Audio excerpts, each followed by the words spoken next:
鬼头鬼脑想干什么？啊，小民来报案。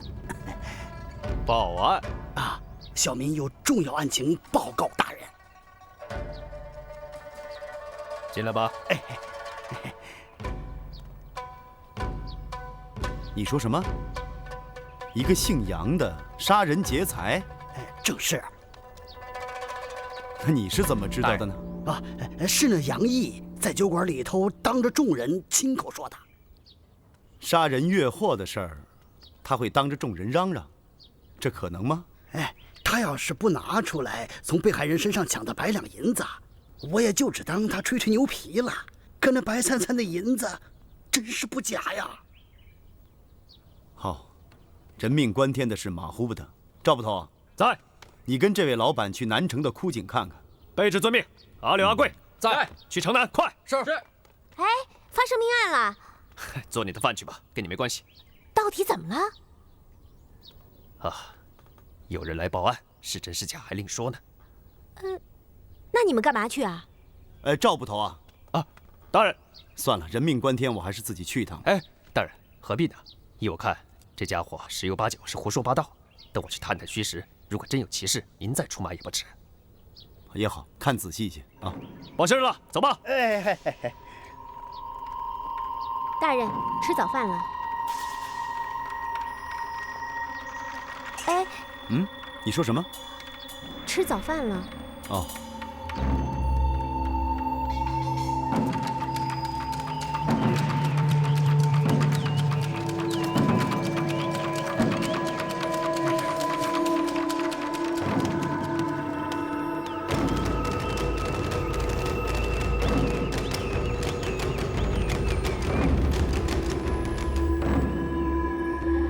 你是说，凶手把被害人推下这个枯井了？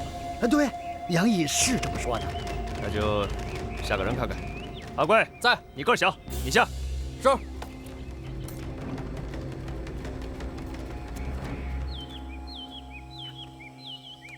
抓紧了啊！好，来。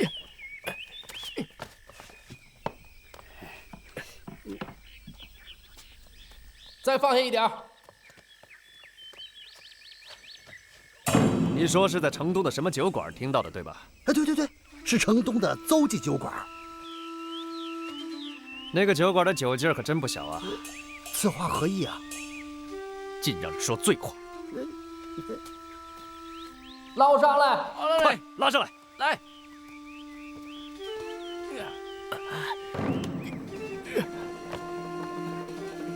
怎么样？真有尸体啊！真有个死人躺在下面，是具男尸。现在看来，我说的不会被当成醉话了啊。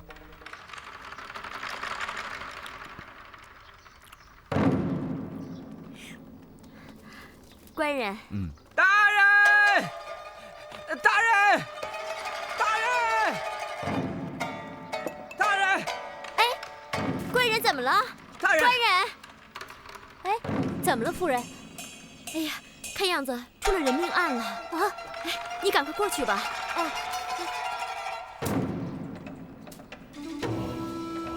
真是的，什么样的师傅啊，带什么样的徒弟，都那么风风火火的。你们两个把住这2个入口，一会儿有乡邻们前来围观，记住，不许任何闲杂人等走进现场。你，还有你，把这个井台3丈之内给我圈起来。大人没来之前，不许任何人在这周围走动。你们记着，如果谁破坏了现场的出勤，我扣你们3个月饷银。是。唉，真够邪门的，谋财害命还到处嚷嚷，这小子不是水泊梁山下来的主吧？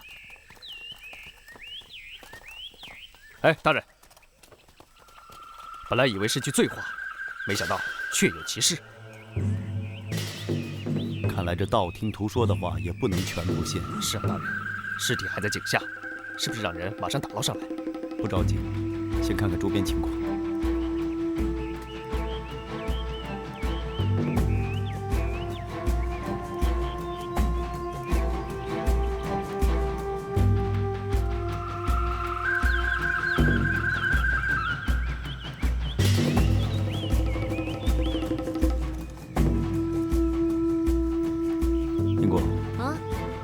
这是什么？好像是车辙。英国。画下来。起誓。起誓，骑士，小心点，小心点啊！小心点。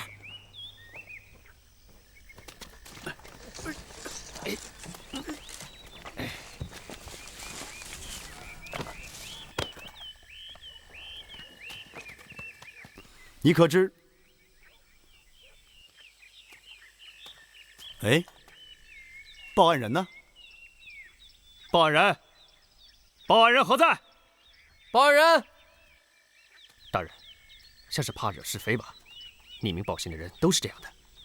这个人必须找到，他是目前唯一的证人。大人，这个报案人说了，他经常在城东的一个叫邹记酒馆的地方喝酒，我能找到他。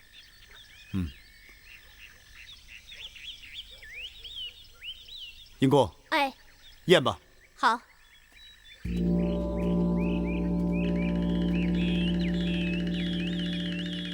验，死者男，35岁，身长5尺8寸。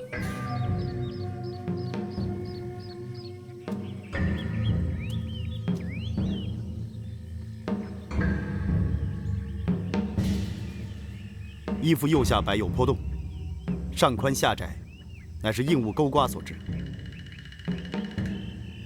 阿贵，在。取衣。是。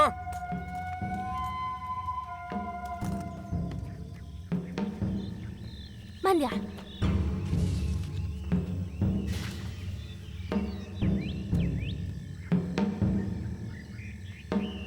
尸体肤色，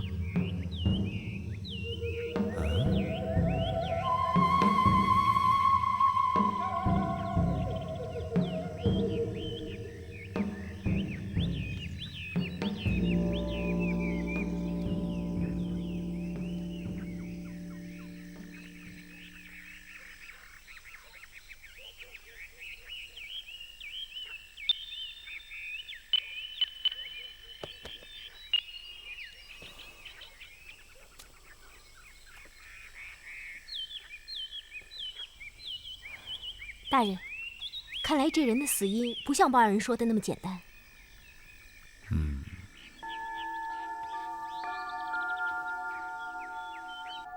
天不亮，你就偷偷溜出房去，回来又这么失魂落魄的样子，你是不是在外面找到相好的了啊？你说呀，你快说呀，你说。童飞呀，童飞，这回你怕是惹上是非了。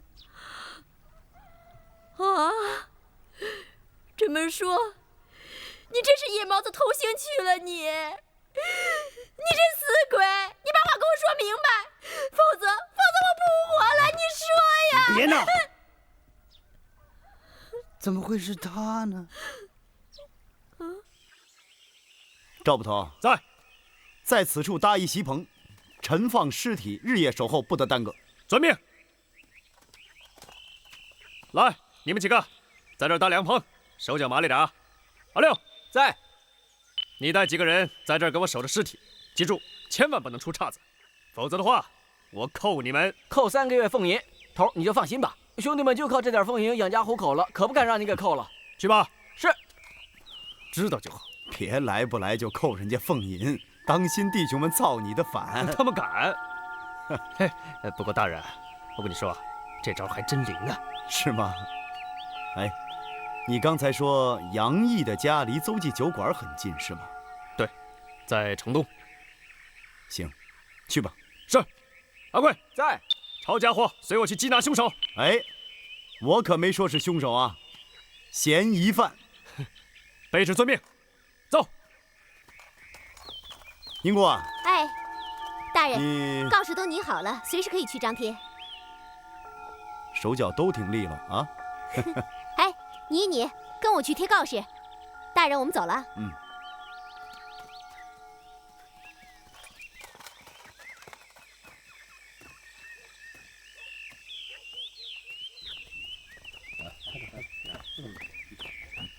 支起来。对，这好。这儿来。哎。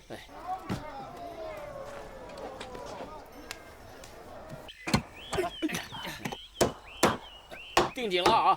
好。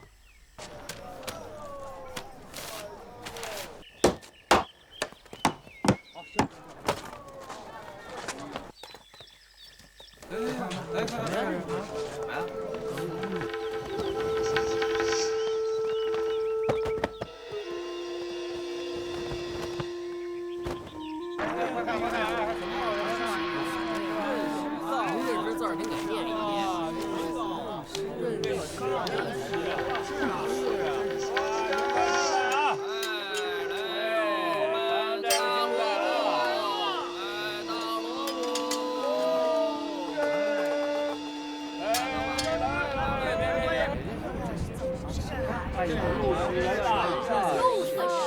是啊。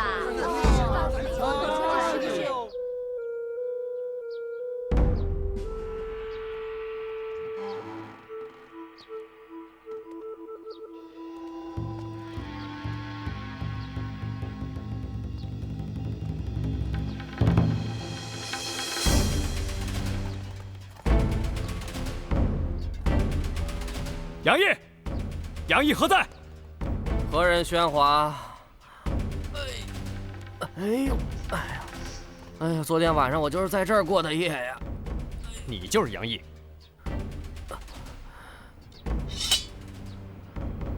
原来是几位宫门中人啊！大清早，赵阳某有何贵干？哎，你们是怎么进来的？府门是开着的。昨晚怕是酒喝多了，忘了关门上栓。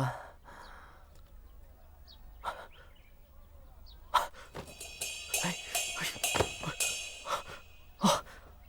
呦，还好。哎，真是吉人天相，府门大开，白亮白银居然分文不少。哎，你这是干什么？难道官府工人也生那明抢暗盗之念？官府工人自然不会有此贪心，不过你杨公子就难说了。你这话什么意思？你以为一大清早我找你来喝酒吗？本人平时并不好喝那一口，只是觉得心中不快的时候，比如见了鬼的时候，才会喝酒壮胆。然后，哎，你们究竟找我有什么事？听杨公子的意思，昨天是为了壮胆才喝的酒。对，不，你这话里有骨头。你要不是喝酒壮了胆儿，也干不出那么惊天动地的事。昨天晚上我干了什么了？卑职正是奉了大人之命，要带你去问一问。走吧。哎，是不是出了什么大事了？那好吧，等我把银包放好，跟你们去一趟不就是了吗？银包要作为物证，带回衙门的。物证？我怎么听不懂你说的话？大人会让你听明白的。走吧。那我跟我姐姐说一声，总可以吧？那好，快点。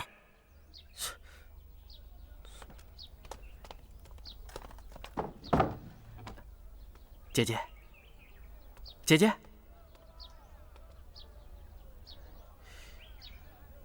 人呢？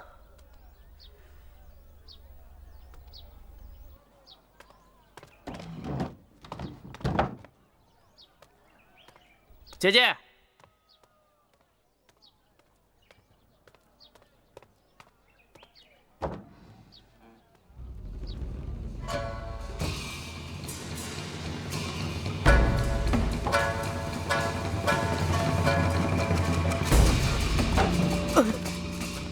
哪里跑？啊！杨某人无意逃跑。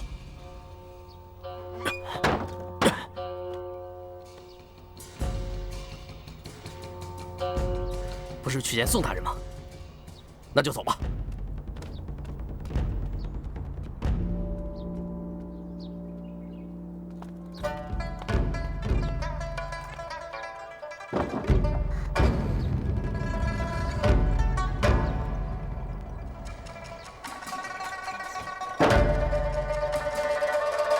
弟弟，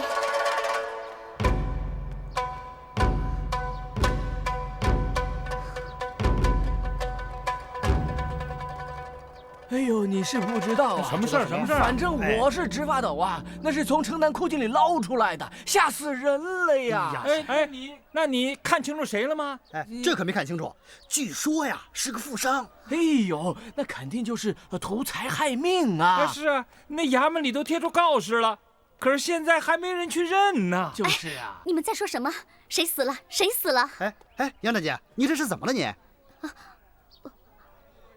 你们刚才不是说有人死了吗？啊，我丈夫昨天一夜没有回来，我想他会不会……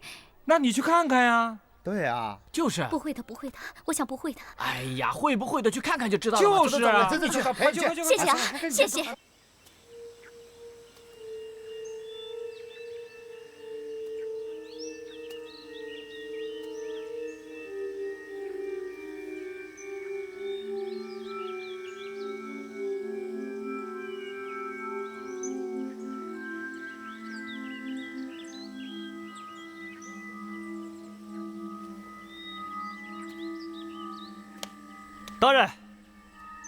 大人，杨毅已经拘传到衙，而且100两赃银如数拿获，是不是马上回衙提审嫌疑人？不着急，先供他几日饭食吧。此案不那么简单。大人，告示已经贴满全城了，您还有什么其他吩咐吗？今天天气不错，我们就在这儿晒晒太阳，等死者的家眷前来认尸。哎，快！哎呀，快点，马上就到了啊！那边，你看到了吗？那有个棚子。夫君，夫君，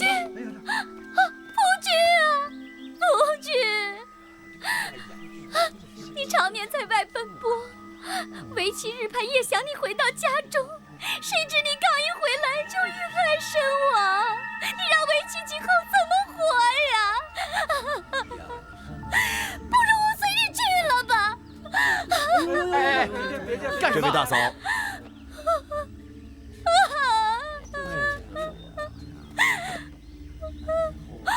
我一死倒也干净，可我弟弟谁照应呢？夫君，我该怎么办？呀？这位大嫂，姓甚名谁，家住哪里？禀告大老爷，小女子姓杨，名月儿，家住东城门内。大老爷，不知道是谁害了我的丈夫，丈夫死得冤呐！你连看都没有看，怎么知道死者就是你的丈夫呢？是邻里童老板告诉我的。是夫君，夫君，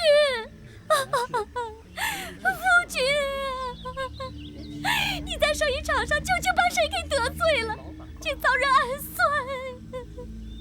杨月儿，你说是一个留有8字胡的男人告诉你的，是吗？正是他一早向我报的凶讯。那这个童飞今天一早打捞尸体的时候，他还在，那么他应该是一眼就认出死者就是你的丈夫，那他何必再去匆匆告诉你呢？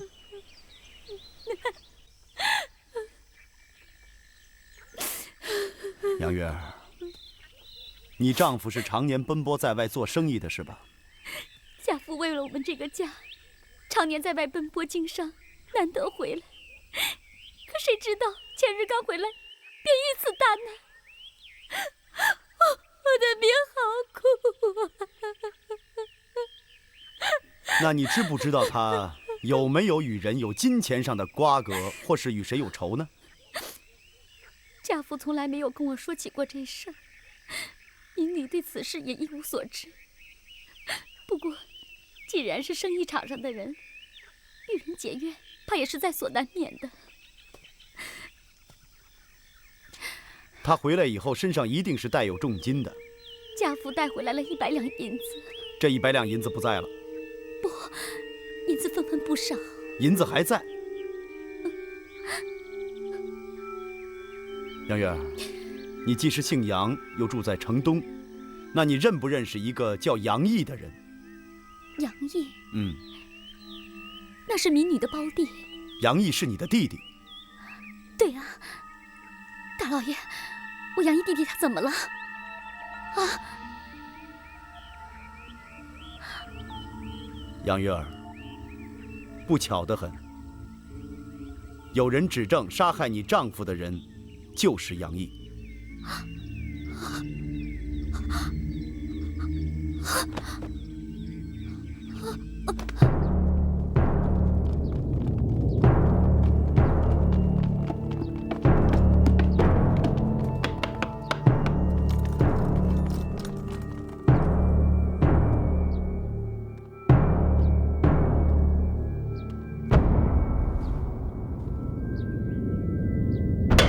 来呀，在，传杨毅，传杨毅，传杨毅，传杨毅，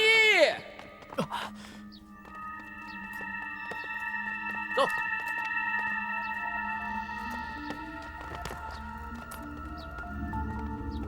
走。为何将我带上大堂？为何将我羁押？有话堂上说去吧。走。哎，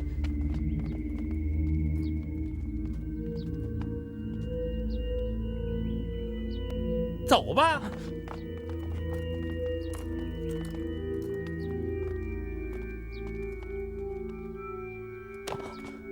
快，见过宋大人。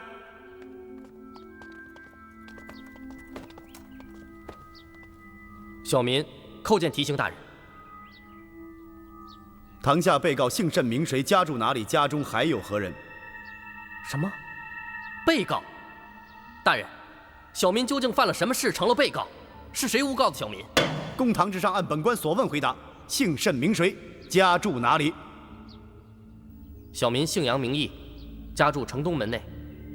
大人，小民究竟犯了什么罪？家中还有何人？杨毅自幼父母双亡，家姐如母，把我抚养长大。家中只有姐姐和姐夫。起来回话。谢大人。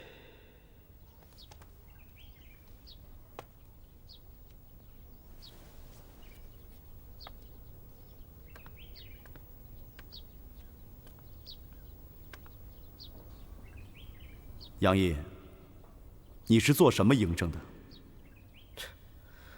大人如此问来，倒令人惭愧了。我杨门祖上还算积德，杨毅也算出生于书香门第。我曾中过举人，当过商人，写过诗，作过文。无奈时运不佳，至今一事无成，倒成了一位闲人。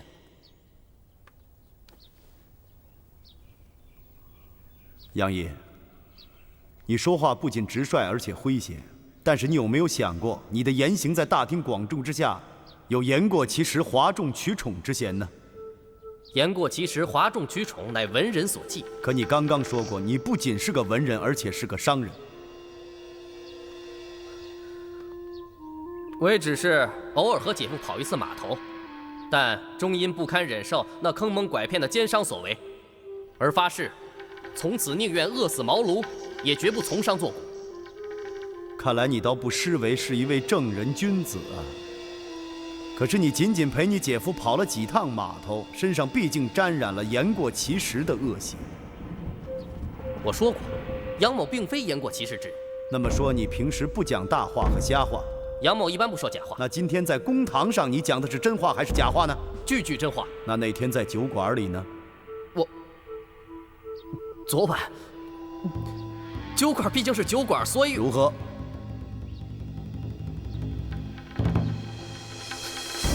宋大人，依杨某所知，大宋律法上并无戏言成罪的条文。戏言？拿杀人越货当戏言，这是奸商的行为，还是你文人的秉性？我没有。没有什么？是没有说过，还是没有杀人？都没有。你敢说你都没说过？没有。人证物证俱在，看你稍时如何抵赖。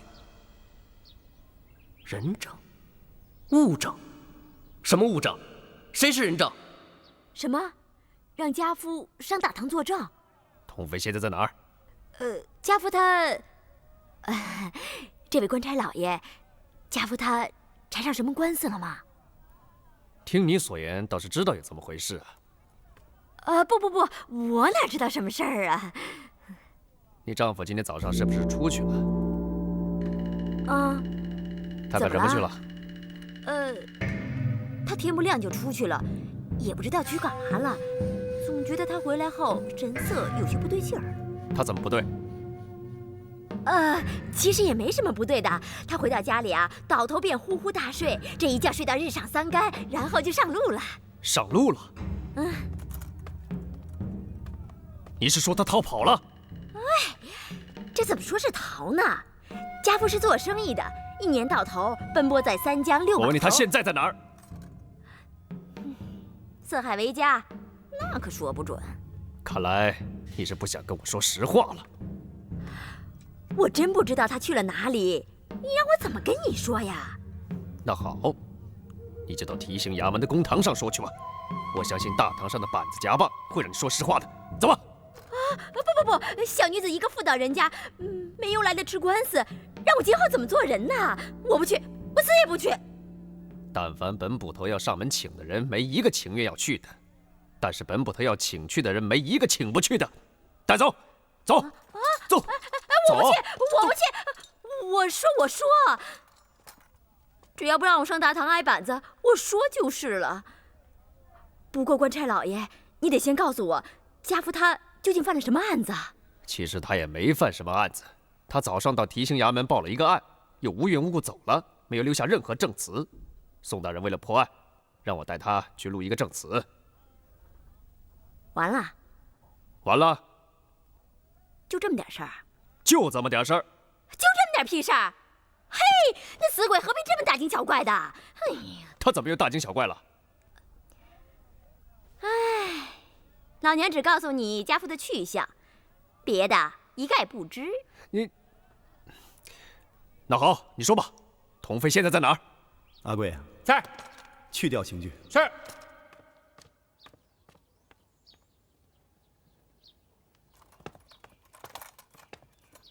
认得这100两银子吗？认得，这是小民自家的银子，当然认得。那这么说，这银子是你的了？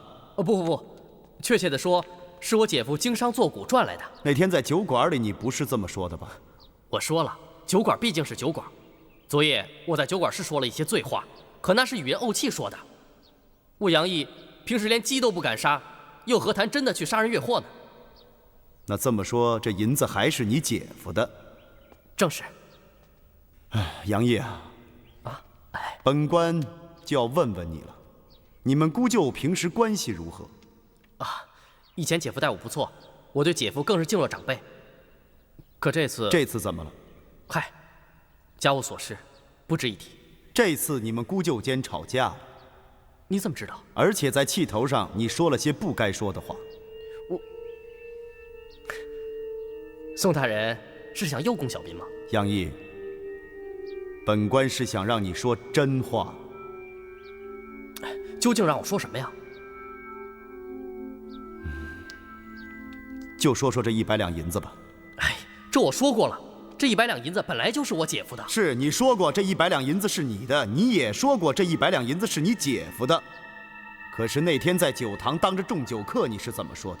有人说我同某人吹牛，可自己吹起牛来呢，却不着边际啊！除了杀人越货，什么生意能一下子赚那么多银子啊？这种大话，偏偏3岁童儿尚可，在酒馆里胡吹呀！各位，就当是听书罢了啊！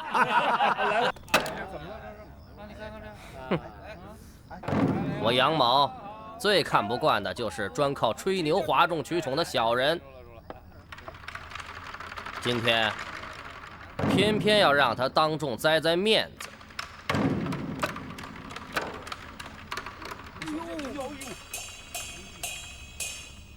这是什么？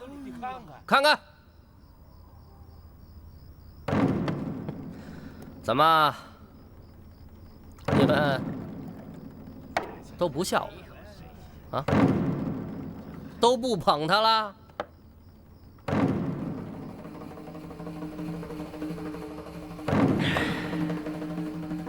俗话说，胆儿大做将军，要发财靠的也是胆大。你们知道我这100两白银是怎么得来的吗？啊？我实话跟你们说吧，这是我杨某人杀人越货，我抢来的。杨老弟，你是不是酒喝多了在说酒话吧？你肯定是酒喝多了。谁喝多了？啊？谁喝多了？啊？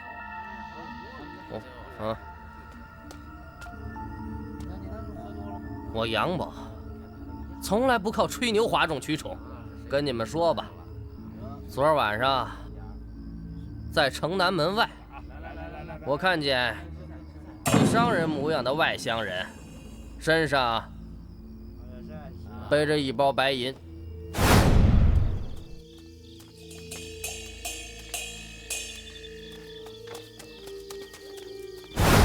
我便把他推到枯井之中。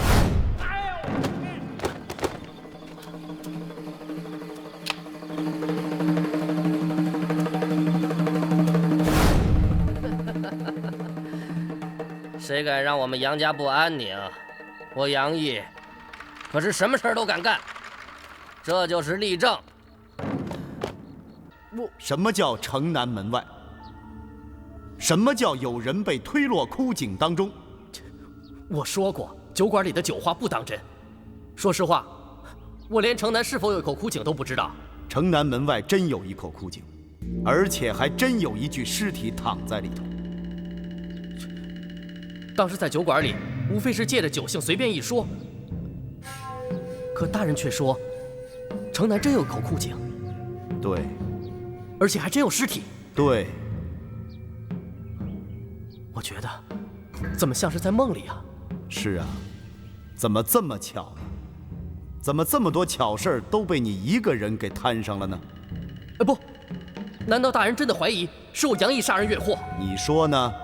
我杨毅凭什么要杀人呢？这不是有100两银子吗？足以让你铤而走险。我说过，这100两银子本来就是我姐夫的。不信，你可以传我姐夫当庭对证。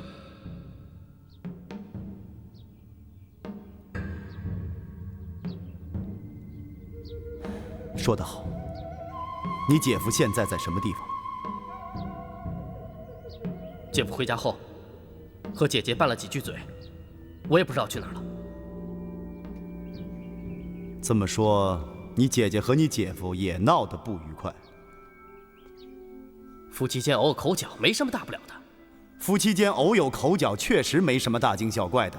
但如果口角完后被谋杀，那就不由人不大惊小怪了。你说什么？你说什么？城南枯井里的尸体就是你姐夫崔成。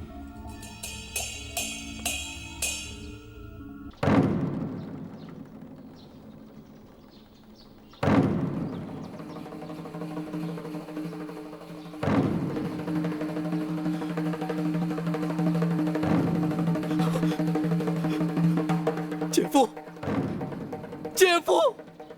这么说，他真是你姐夫？正是。大人，是谁杀了我姐夫？这正是本官要问你的呀。可我一无所知。好，本官告诉你，那日你喝完酒回家，正遇上崔成和令姐吵架后，愤然离家。哼！我从此再也不踏进你们杨家的门。哼！哎，姐夫。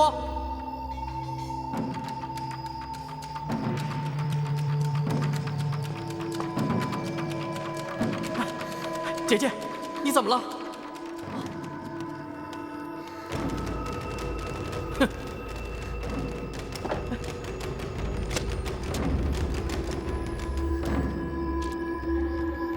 站住！让他去吧。躲开！我。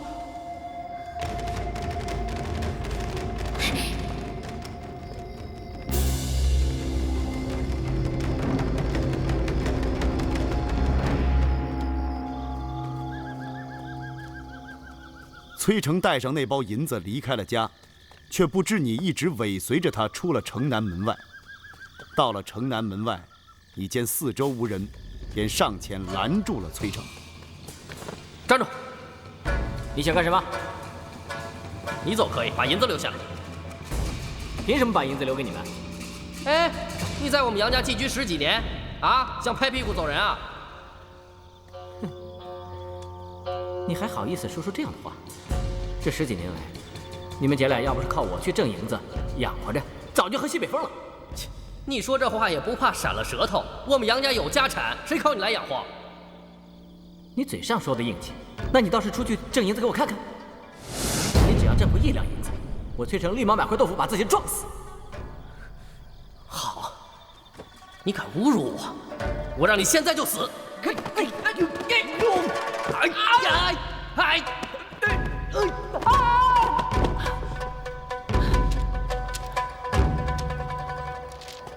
之后发生的事情，就是你在酒馆里所说的，一切就都顺理成章了。什么大名鼎鼎的宋提刑，不过是个说书人。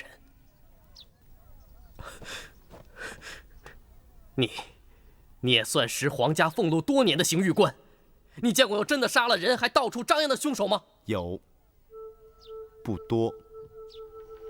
因为你中过举人呢，你正是想以反常规的方式掩盖真相，不是这样吗？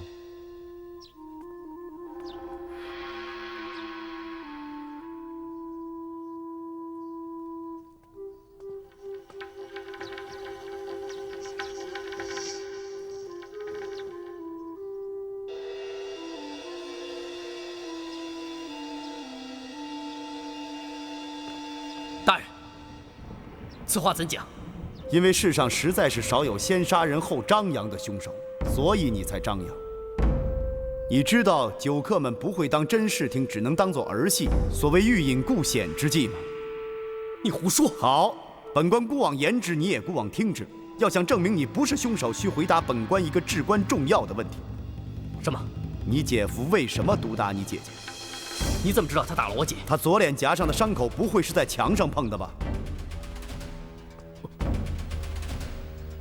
不，我不知道。你应该知道。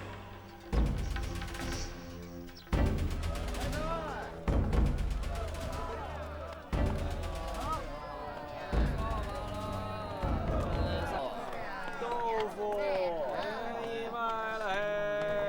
新鲜的豆腐，来看看。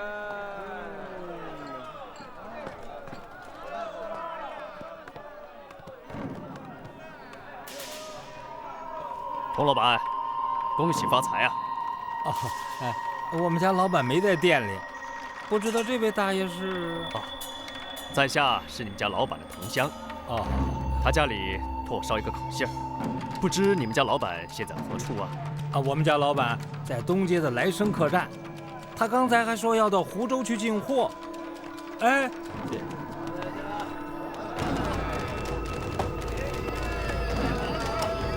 童飞，站住！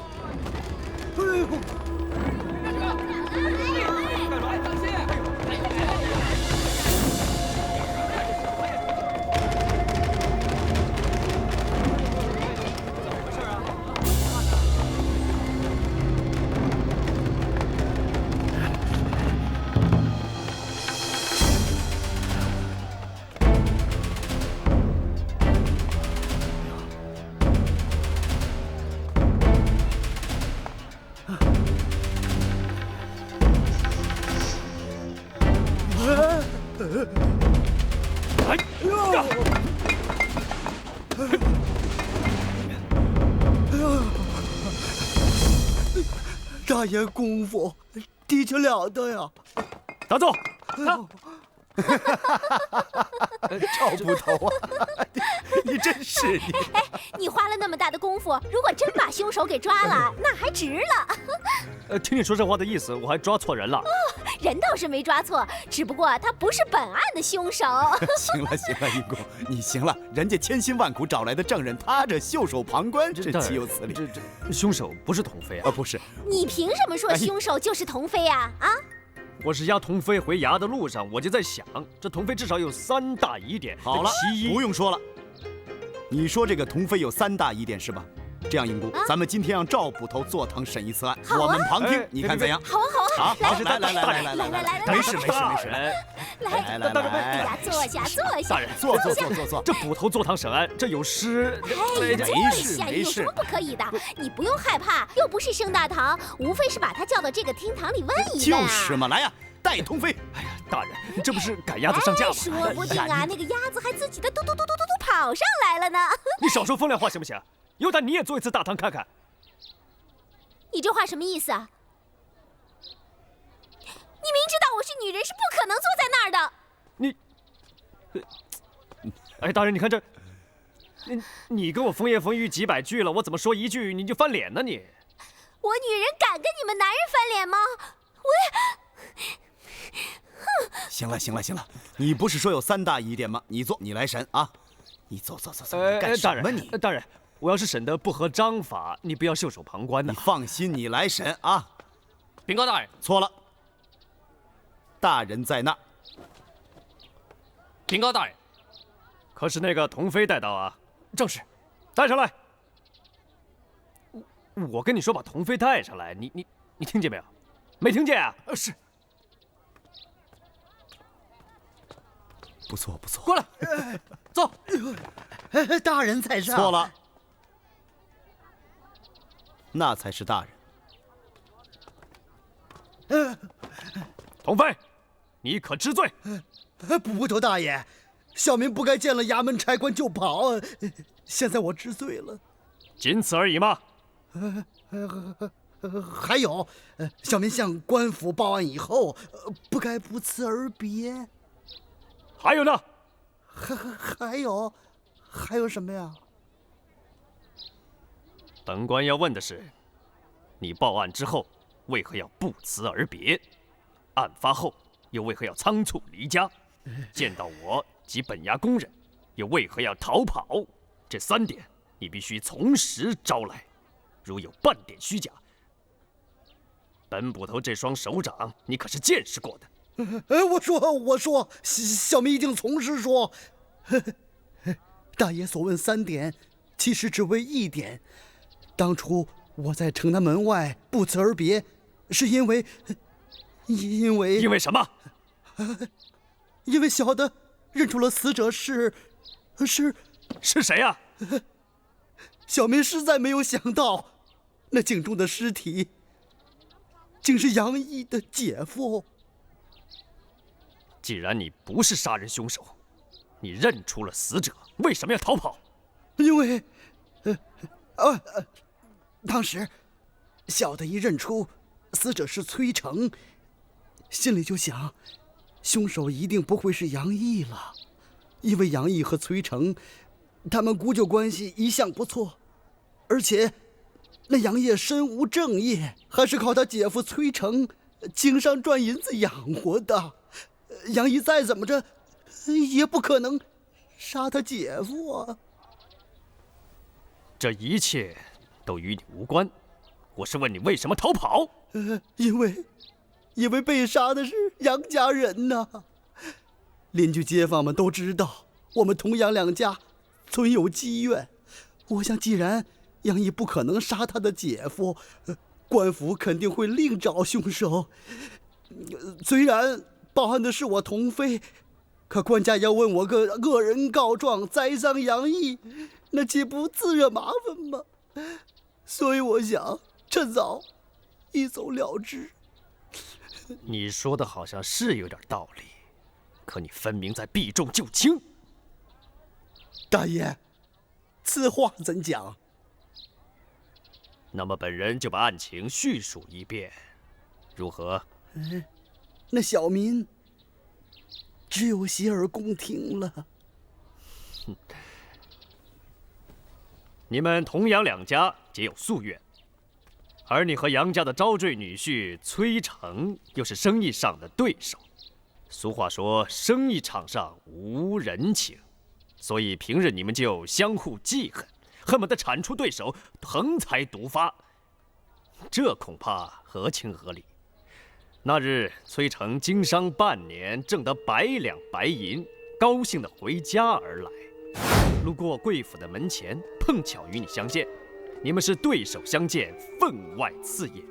而那崔成也不是一个大度之人，竟有意向你炫耀他的大包银两。呸！神气什么呀？真是的！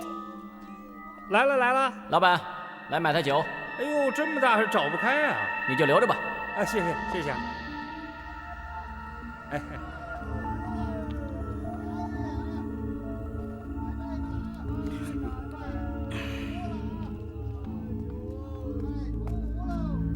你来说犹如奇耻大辱。你对崔成是恨上加恨，陡生一种避置他人于死地而后快的歹毒之念。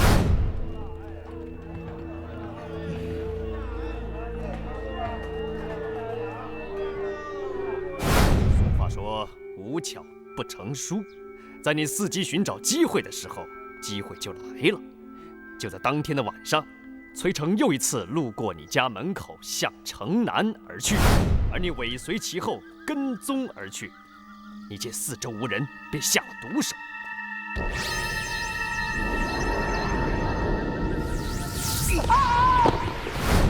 杀了崔成之后，又在酒馆听杨毅吹嘘说自己杀人越货，而更巧的是，杨毅所说的作案地点也在城南门外的那口枯井。于是你就又生出一条栽赃杨毅之计，一清早便来官府报案。你以为这样你就可以了却你们童杨两家多年的恩怨？然而，大爷，您这是在说案呢，还是在说书啊？怎么，我说的不是事实吗？哎，大爷要真认定那是事实，小民倒要向大爷请教3条。料你也无法狡辩。其一，据大爷所述，小民是一直跟踪崔成，到那城南门外才下的毒手，可是这样？你说呢？那么小民倒是有些不解了。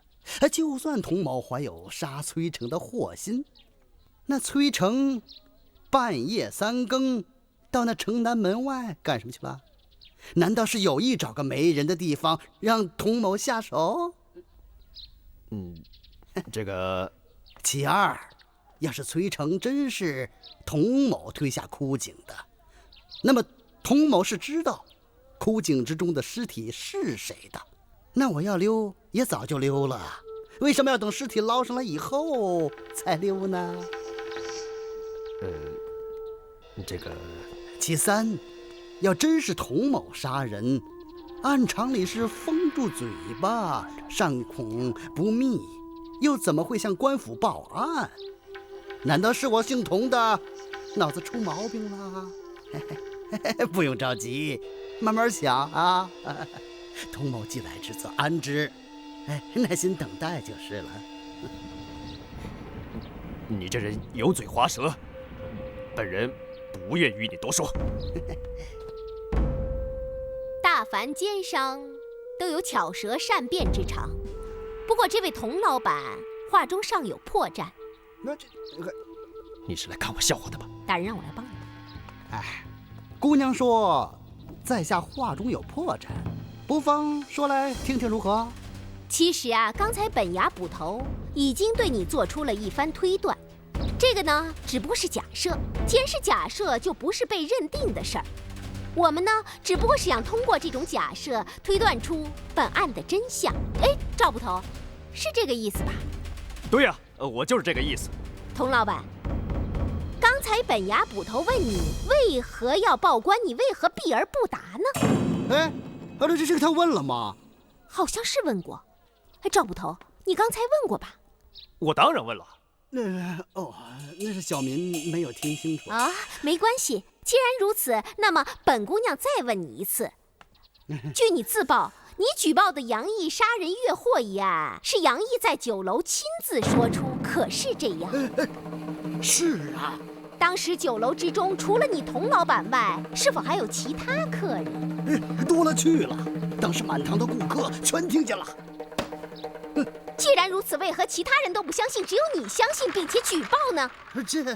这说，这官府已经派人到你举报的地点城南枯井中，果然有一具尸体。童老板，对此呢，我们有2种解释。其一，凶手将被害人推进枯井的时候，你或者是在旁边亲眼目睹了此案的发生，或者根本就是你亲自作案。哎呦，姑娘！首先是有人听到了杨毅在酒楼的话，接着杀人栽赃于杨毅。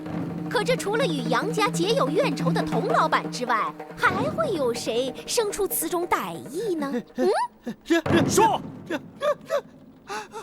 哎呦天哪！我童飞是前世作恶今世报，还是生意场上不地道啊？我和杨家斗什么气呀？我何苦做那匿名告状的小人呢？如今落得个千张嘴也说不清，真是报应啊！人都说宋天星手下无冤案，小民真的是冤枉了呀！宋大人，哭什么？推断，在案情了然之前，这一切都是推断。你哭什么你？听大人的意思，刚才2位的话都不是当真的。你说呢？既然是假设，那么童某还是想不开，为什么崔成要到城南门外等小民下手呢？你怎么知道作案现场就在城南门外？分明是在别处杀人，遗失城南门外。遗失到城南？那遗失在大街上走，怎么会没人看见呢？这正是本案的关键呢。他们是如何遗失的呢？再有一点，童老板绝对脱不了干系。什么？你既然因为避嫌匆匆逃走，你为什么要急于告诉杨玉儿？冤枉啊！宋大人，你要为我做主啊！你看，小民和杨家从无往来，而且一大早就出门去了水头镇。我什么时候告诉过杨玉儿啊？大人，你要明鉴呐！此话当真？若有虚假，我宁受反坐。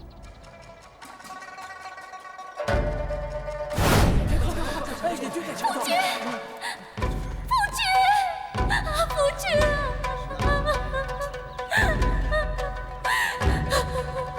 大老爷，不知道是谁害了我的丈夫，家父死的冤呐！你连看都没有看，怎么知道死者就是你的丈夫呢？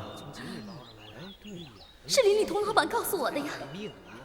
不知道呀，是听人说。是夫君，是夫君。果然如此。大人，看来该上杨家看看了。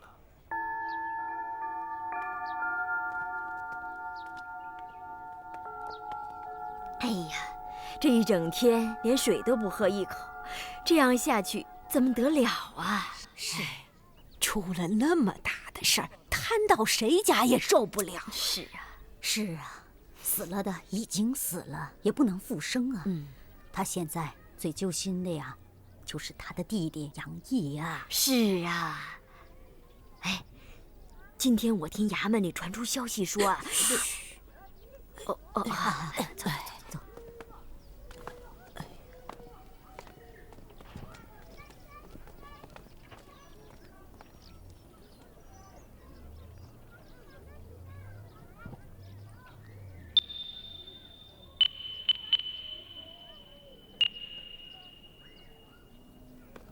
你倒是快说，衙门里是怎么判的呀？可真是小舅子杀姑爷。我就听说呀，我听那衙门里的人说呀，他们说，快说呀，你说呀，我听那衙门里的人说，宋大人果然断了小舅子杀姑爷，这都定了案了，秋后就给斩了。谁在胡说八道啊？我说王嫂啊，你以嚼舌生事为乐啊？别忘了，这屋里还躺着一个经不起吓的可怜人呢啊！别说衙门根本没有定案，哎，就算是宋大人真的判了杨公子的罪，我等也不能相信杨公子真能杀他姐夫吗？不相啊信。左邻右舍，晚上不见白天见，这杨公子的为人，大家还不了解吗？啊，了解。就连本酒馆厨子杀个鸡他都不敢看，更别说杀人了。糟就糟在呀，杨公子还真说过要杀他姐夫的话。啊，谁说的？从何得知啊？我也是在街上听传说的呀，这还不是我？你说这是谁在嚼舌头啊？这是要害死人命的呀！啊，对，我是不相信杨公子会杀人的。哎，宋大人要是真那么判呢，算什么青天大老爷啊？要是判杨公子有罪，我们还冤屈。对呀，咱们都是邻居嘛。就是啊，就是，我们不相信啊。月儿多谢乡亲们了。哎呦，月儿啊，快起来，快起来，快起来，起来！快扶进去，扶到屋里去。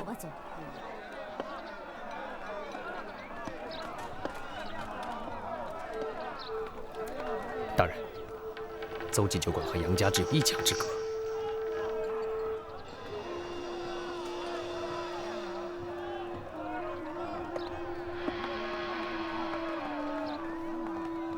好了，杨家大姐，不要再伤心了啊，想想办法。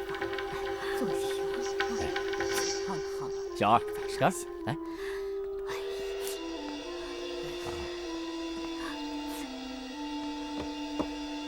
杨家大姐，有道是天无三月晴，人无一身平啊。这做人呢，谁不遇上点大灾小难呢？你家遭此天灾人祸，真是不幸得很呐。不过，作为邻居，我邹某人还是要劝你，千万节哀顺变，保重身体，啊！就是。哎，你想想，且不说崔先生的后事需要料理，就说令弟涉嫌，也少不了打点吧。你要是顶不住了，纵然乡亲们有一肚子古道热肠，那也是无能为力呀。可不是嘛！你们听听，邹大官人到底是个大老板，说话多得体呀！啊，杨家大姐，你可要听劝呀，注意身体哦。其实啊，我邹某人和杨家平时也从无往来，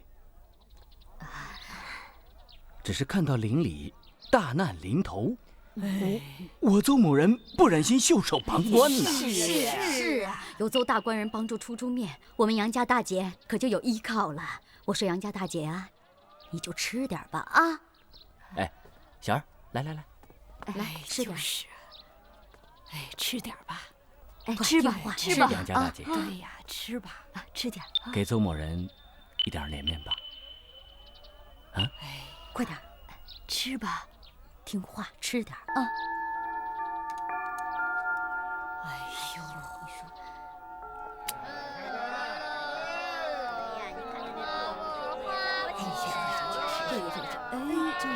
您二位是？在下宋慈。哎呀，宋大人，宋大人快请！哎呀，宋大人来了，衙门里来人了！宋大人来了！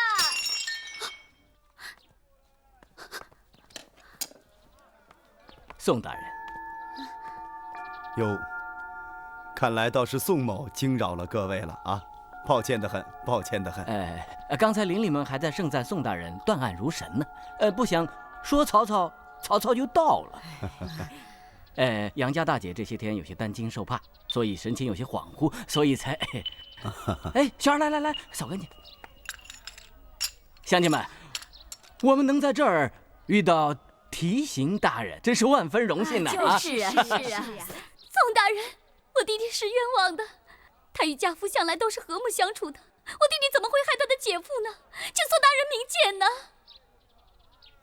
看来他们姐弟感情是不一般呐啊！行了，你起来吧。不，宋大人不放我弟弟，你就不起来。杨家大姐，您这就不妥了。案子既然到了宋大人手上，就绝无让无辜受冤之说。况且案情尚未查清，你就让宋大人放人，这不是难为宋大人吗？请起，请起，请起。宋大人，你有公务，我们呢就先告辞了啊。杨家大姐，我还要劝你，千万保重身体。我们虽然是邻居，平时呢也很少往来。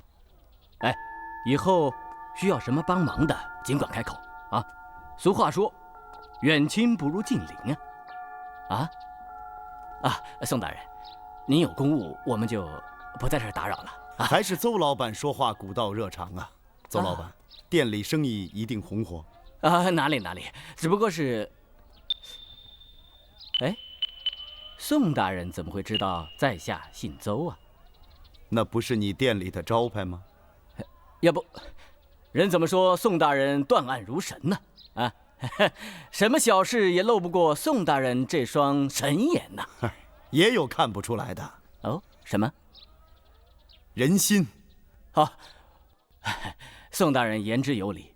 俗话说人心隔肚皮，有道是知人知面难知心。可是人心呢，也是最难掩饰的。你看邹老板，咱们就说杨月儿吧。府上父母早亡，含辛茹苦将胞弟带大，如今亲弟弟涉嫌杀人，你说他怎么能掩饰住他心里那个如焚的焦急呢？啊，是，杨月儿，亲情连心，但是王法无情啊。你为你弟弟喊冤，本官可以理解，但你说他不是凶手，那谁是凶手？看来只好等本官慢慢把真凶给你找出来。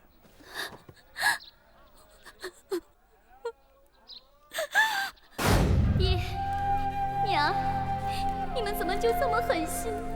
别叫我和弟弟就撒手走了，让我们姐弟从此无依无靠。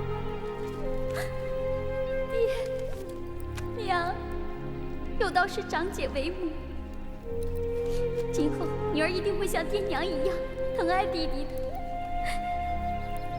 你们在九泉之下就放心吧。你怎么那么不懂事啊？跪下！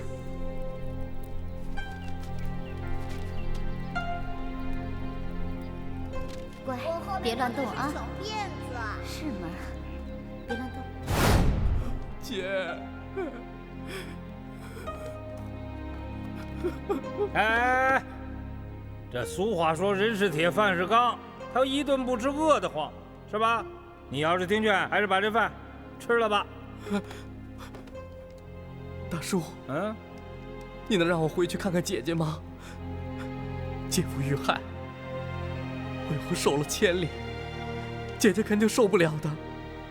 大叔，我求求你，你行行好，让我回去看看姐姐吧。哎，这我可做不了主。那这件案子要真是你做的话，这杀人偿命是罪有应得。那如果你是清白的话，坐几天牢也算是对你这种公子哥胡言乱语的一次惩戒。大叔，啊，那你能帮我回去看看佳姐吗？我多给银子就是了。告诉你，你府上宋大人已经去过了。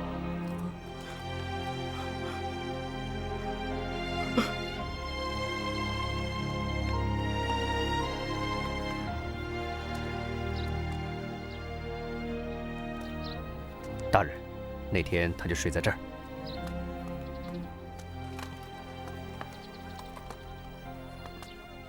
杨毅说，他早晨起来出门之前是找过杨月儿的。对，一大清早，杨月儿就不知去向。他从卧室、厅堂一直到后院都找了。大人，要去后院看看吗？啊。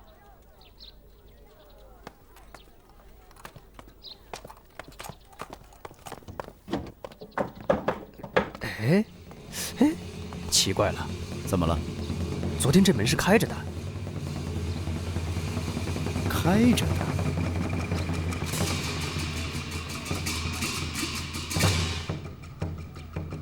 这就真有点奇怪了。哎，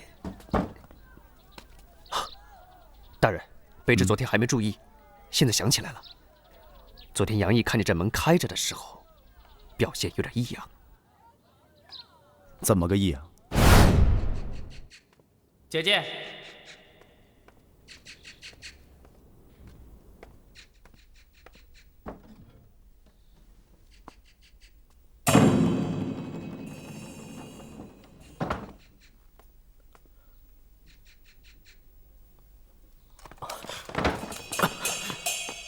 哪里跑？哼！杨某人无意逃跑。这可真是见了鬼了！见鬼！大人，对了，昨天杨毅也说了见了鬼的话。你以为一大清早我来找你喝酒的吗？本人平时并不好喝那一口，只是觉得心中有不快的时候，比如见了鬼的时候，喝杯酒壮胆。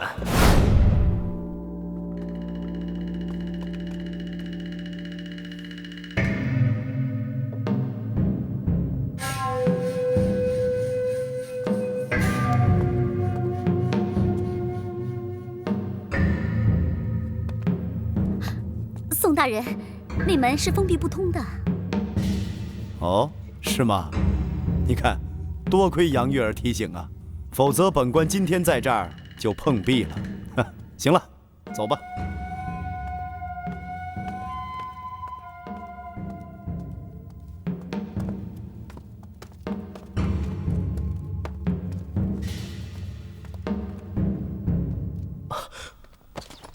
宋大人，佳姐她怎么样了？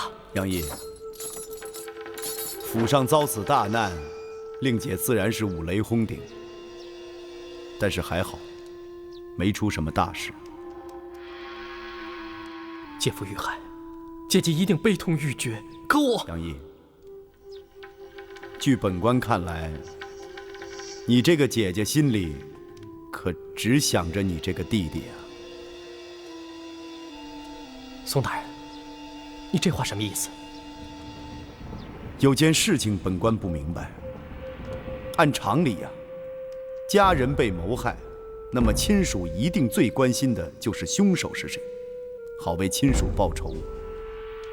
那为什么你的姐姐口口声声只是为你喊冤，对凶手的事儿只字不提呢？这是因为我这个弟弟在姐姐心里站得太重。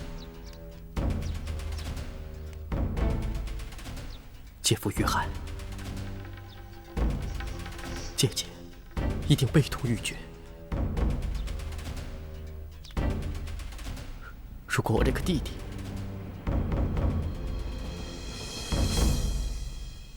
宋大人，你不知道我这个弟弟在姐姐心里有多重。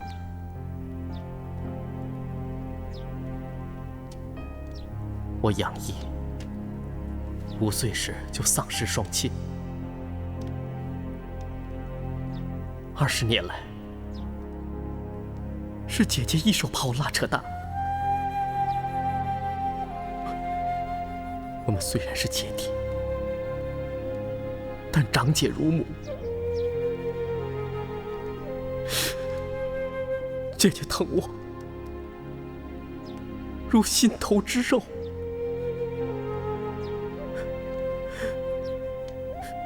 姐夫遇害，姐姐悲痛欲绝，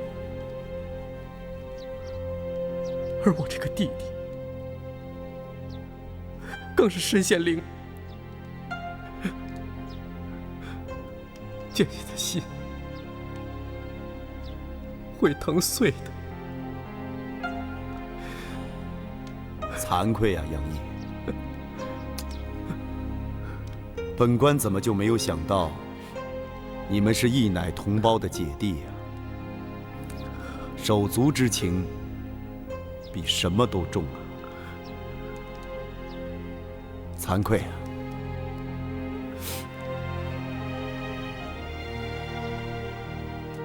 宋大人，我知道，尽管你把我羁押在监，其实你心里根本就没有把我当成凶手。此话怎讲？就凭你是宋提刑，我不信，凭着宋大人的神断，会看不出我杨毅是不是凶手。宋大人，我也曾中过举人，也略识一些律法章程，我更信得过宋大人的为官之德。所以，尽管我知道自己绝非凶手，但祸从口出，嫌疑在身，坐几天牢也毫无怨言。我更不愿宋大人把我当成凶手来羁押，因为我相信大人这么做就一定有这么做的道理，并且大人比我还想早日将真凶缉拿归案。宋大人，我只想说一句话：别让凶手逍遥法外。杨毅，来。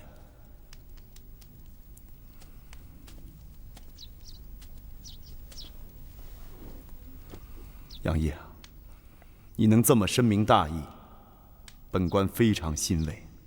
此案要想抓到真正的凶手，恐怕还得靠你多帮忙啊。只要能缉拿真凶，杨某就算赴汤蹈火，也在所不辞。好，有你这句话垫底，本官心里踏实多了。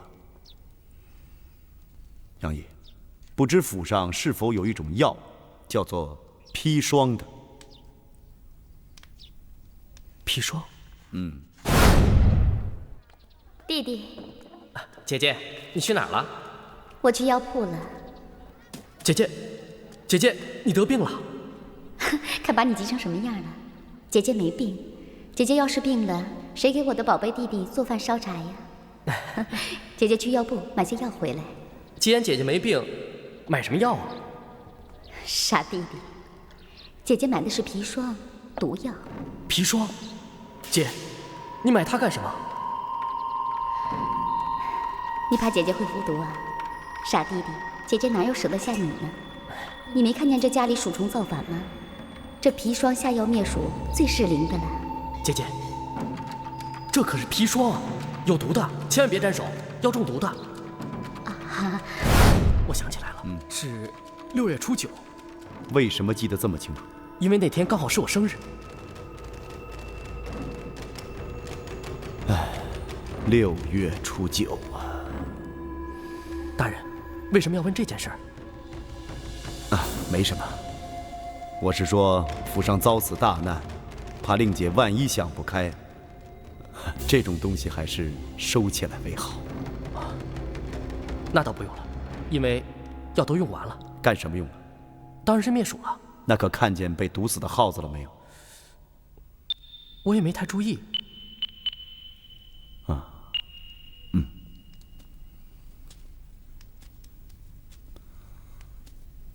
杨毅，有个事儿顺便问一下啊。府上后院那扇小门，通常是开着的，是吗？宋大人，与本案无关的事情，杨某不想回答。好，本官也是随便问问。如果杨公子不想说，就当本官什么也没问。有件事情本官一直不太明白，那就是通过我验尸，你姐夫是在别处被杀，然后移尸南城的。这个凶手为什么一定要把尸体移到你在酒馆里说的那口枯井里呢？难道真是巧合吗？难道是有人陷害我杨毅？难道是有人好意为你圆谎吗？是谁？是谁要陷害我杨毅？是鬼，杨公子见过的鬼。不，我没见过什么鬼。你见过？否则平日杨公子滴酒不沾，怎么会突然酗起酒来了呢？难道不是想喝了酒壮胆，去打鬼的吗？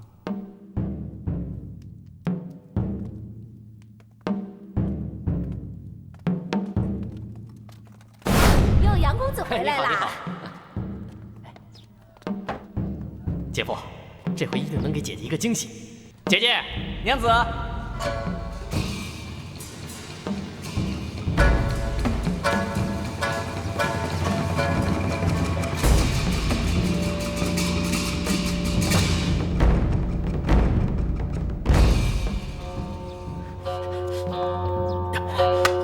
你个贱人！我打死你！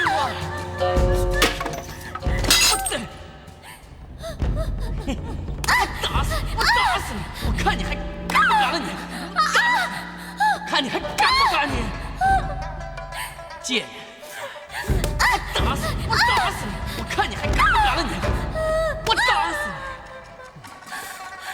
我打死你！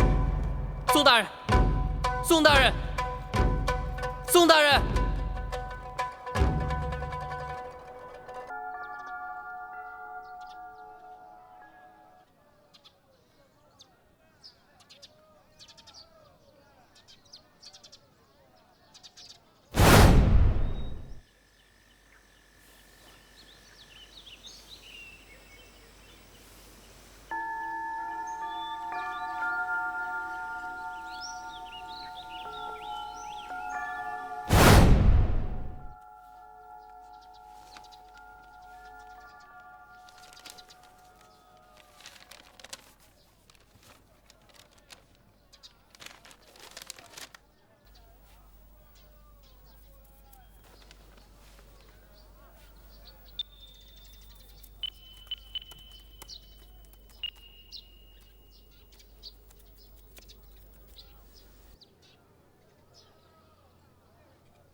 来呀，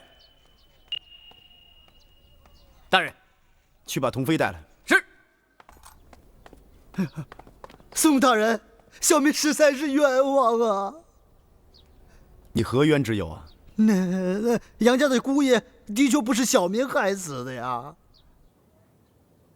也没人确认你就是凶手啊。哎，那宋大人为何要把小民羁押在衙门？生意人可是耽误不起啊！本官今天就放你。今天就放？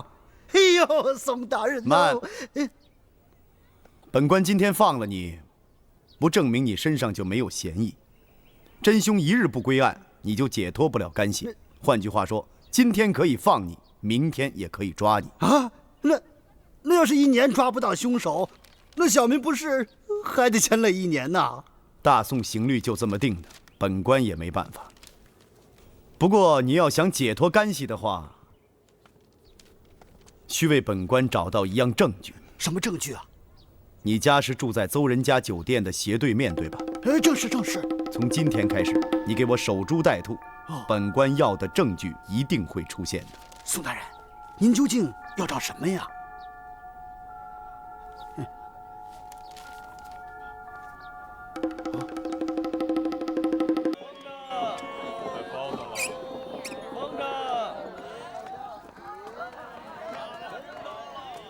老板，生意兴隆啊！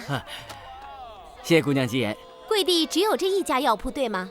本店是100年老店，只此一家，别无分号。这么说，我这一副药也只能在你这儿买到了。姑娘买什么药啊？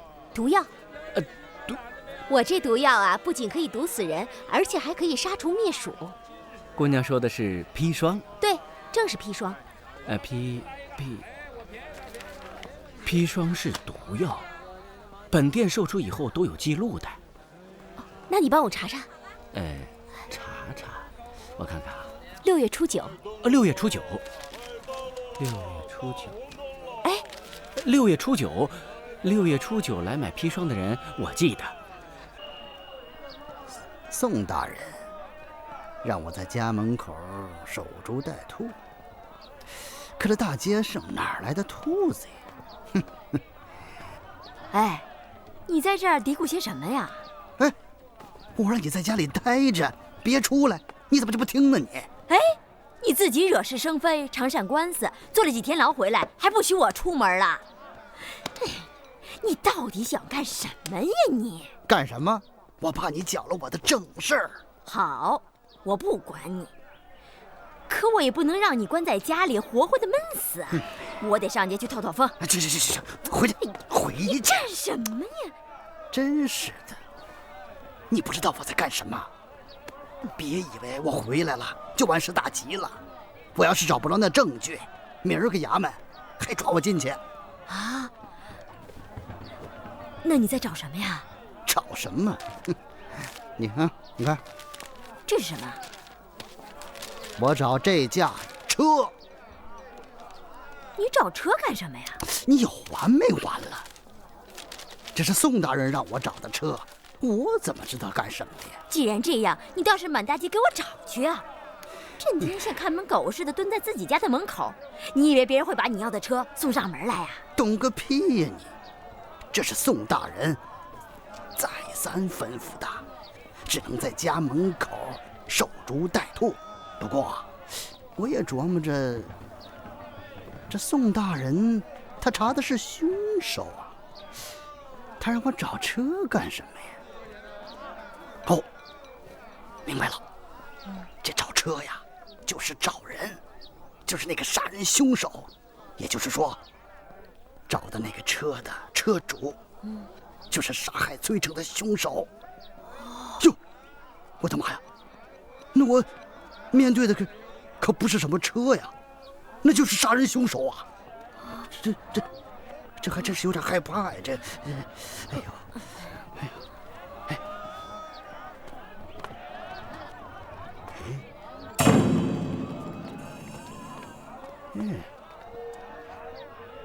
难道那就是我守候了3天的兔子？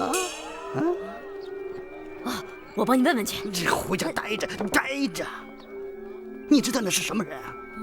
弄不好那就是杀人凶手。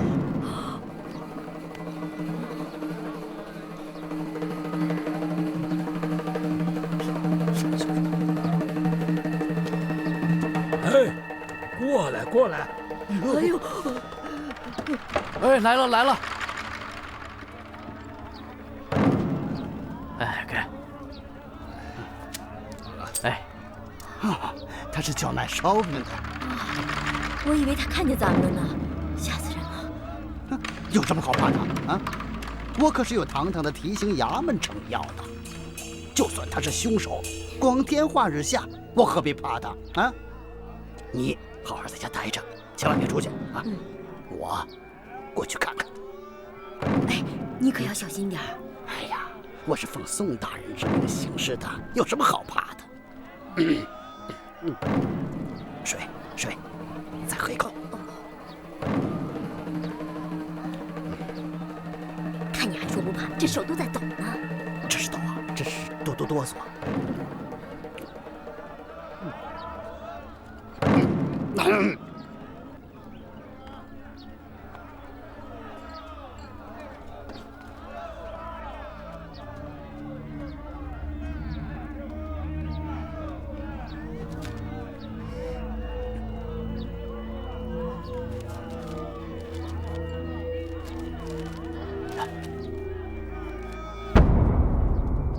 就是他。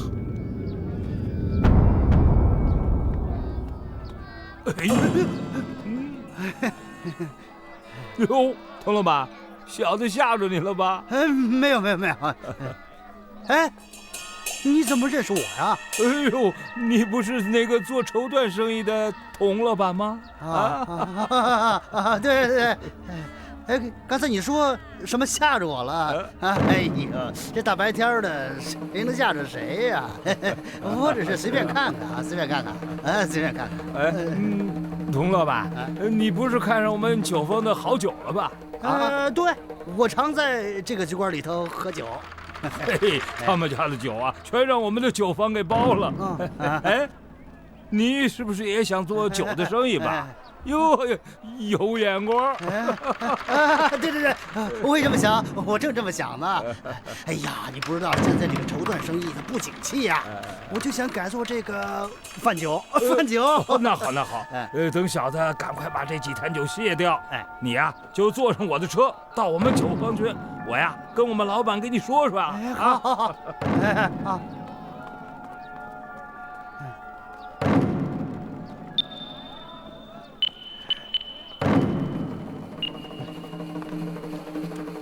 哎，佟老板，怎么走了你啊？今天佟老板怎么神神鬼鬼的？哦，邹老板，你回来啦？这酒，他刚才跟你说什么？他就说那个绸缎生意不好做，他呀要改做酒生意。啊，在我酒店门口抢生意，怪不得见我就溜呢。老板，这车酒，歇吧歇吧歇吧。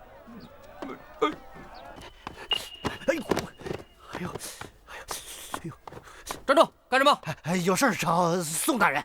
去吧。大人，我觉得杨月儿在本案中有重大嫌疑。哎，英姑啊，要说嫌疑的人那就太多了，重要的是咱们怎么能证明谁是真正的凶手？大人，先泡泡脚吧。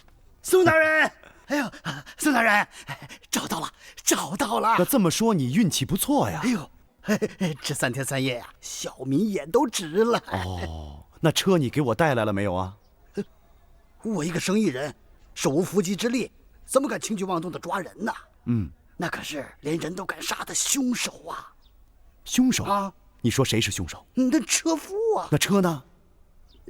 谢完酒，一定是回酒房了。哦，赵捕头，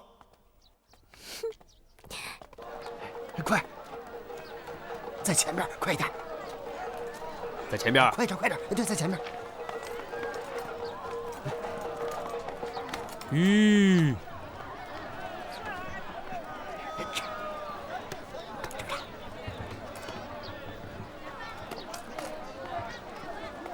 不用谢了。啊，你这车提刑衙门征用了，走。去哪儿？走吧。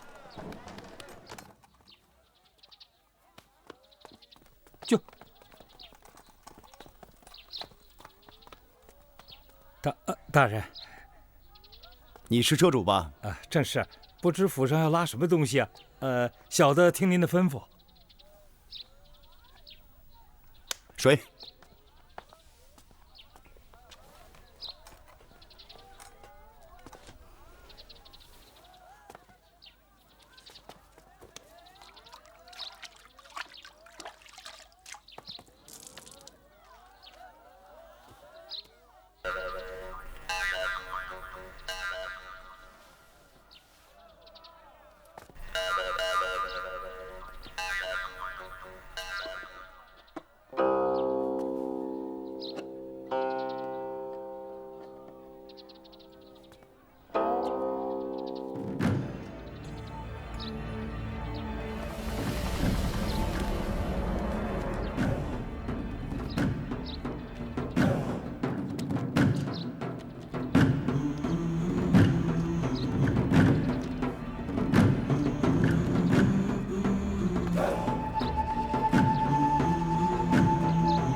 带他衙中问话。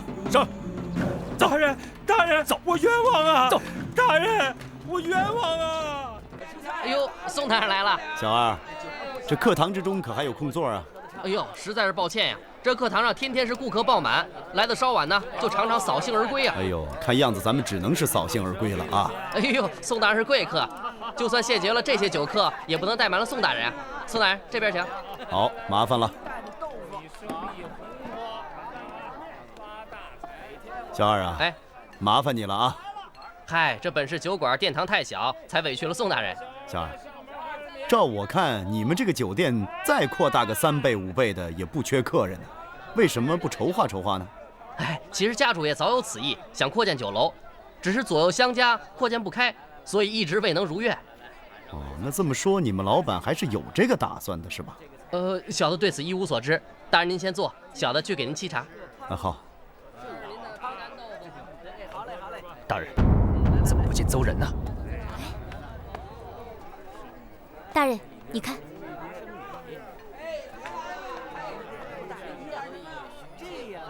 茶来喽。宋大人，您是贵客，小的要是怠慢了，老板可是要怪罪的。小二，你们老板在哪儿啊？我家老板常在后花园里赏花，或是到外面钓鱼。哦，大人，你不也喜欢赏花吗？何不到外面去看看？不麻烦吗？啊，不麻烦，不麻烦。小的一会儿就把酒菜送到后花园去。好，好，好，好，好。那大人这边请。走。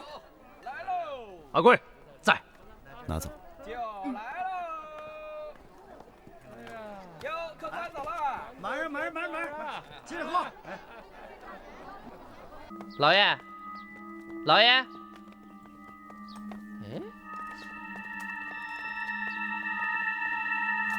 我家老板刚才明明是在后院，是不是出去钓鱼了？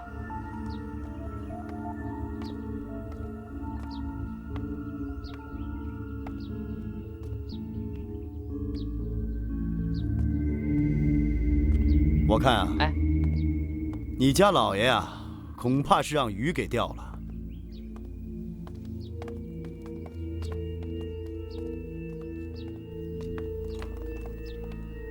我总觉得这件事太巧了，一定另有名堂。俗话道，无巧不成书，有什么名堂？邹大官人该不是幸灾乐祸吧？哎，不，邹某也是真心为令弟担忧啊。你知道，这20年来，我和弟弟相依为命。月儿可以没有一切，却不能失去弟弟。要是我弟弟有个什么3长2短，月儿一定也不想活了。怎么说这种不吉利的话呢？啊，我知道，弟弟是你的心头之肉。不过，你也不要担心，他会回来的。你总是这么说，可我什么时候才能看见我弟弟回来？等官府衙门把真凶抓到了，他就回来了。你意思是说，要么我弟弟回来，要么……那你希望是个什么结果呢？我就是自己身受极刑，也不能让我弟弟蒙受不白之冤。我这就去官府自首。哎，你疯了呀！我是疯了。自从我弟弟无辜入狱那天起，我就疯了。不，自从你撬开小门那天起，我就疯了呀！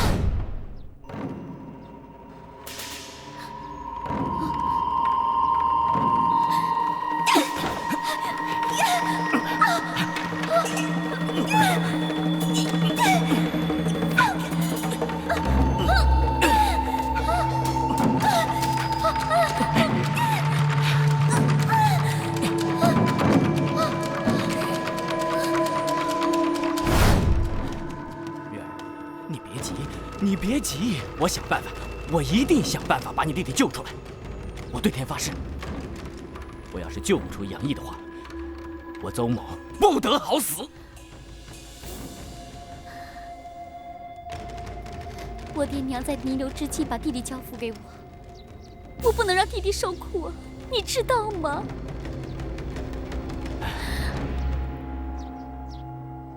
俗话道，覆巢之下无完卵。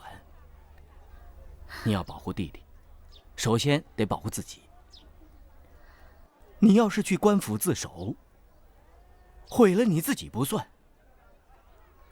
还要更连累你弟弟呀！啊？那你有什么办法啊？月儿，有人来了，你快走吧！快！快走！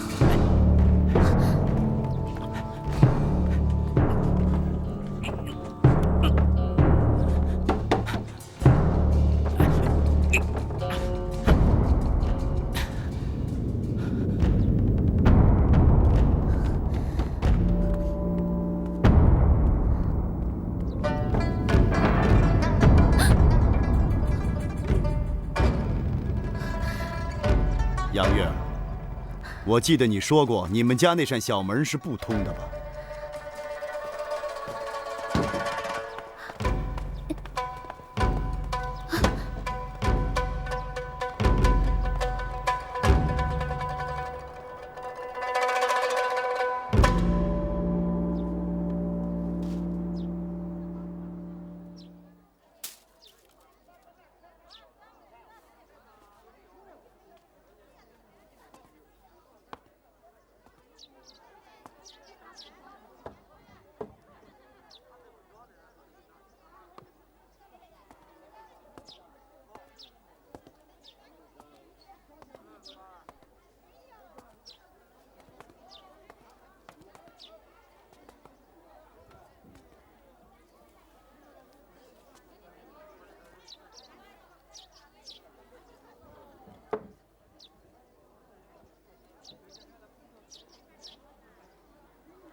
取下这根钉子，不要伤了这几根丝绸。是。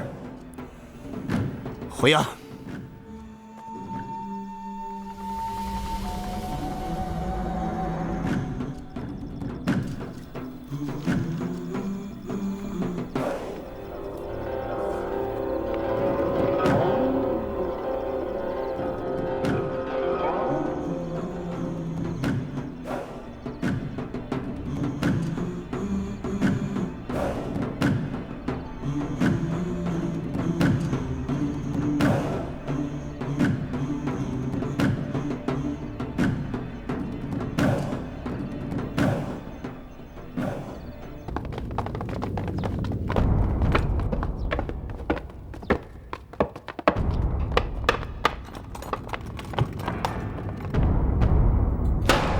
来呀，带奸夫淫妇！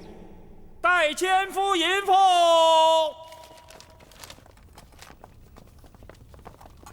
进去。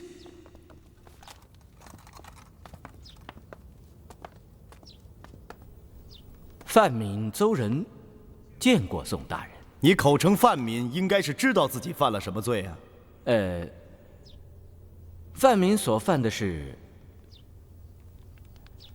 与人通奸之罪，仅此而已吗？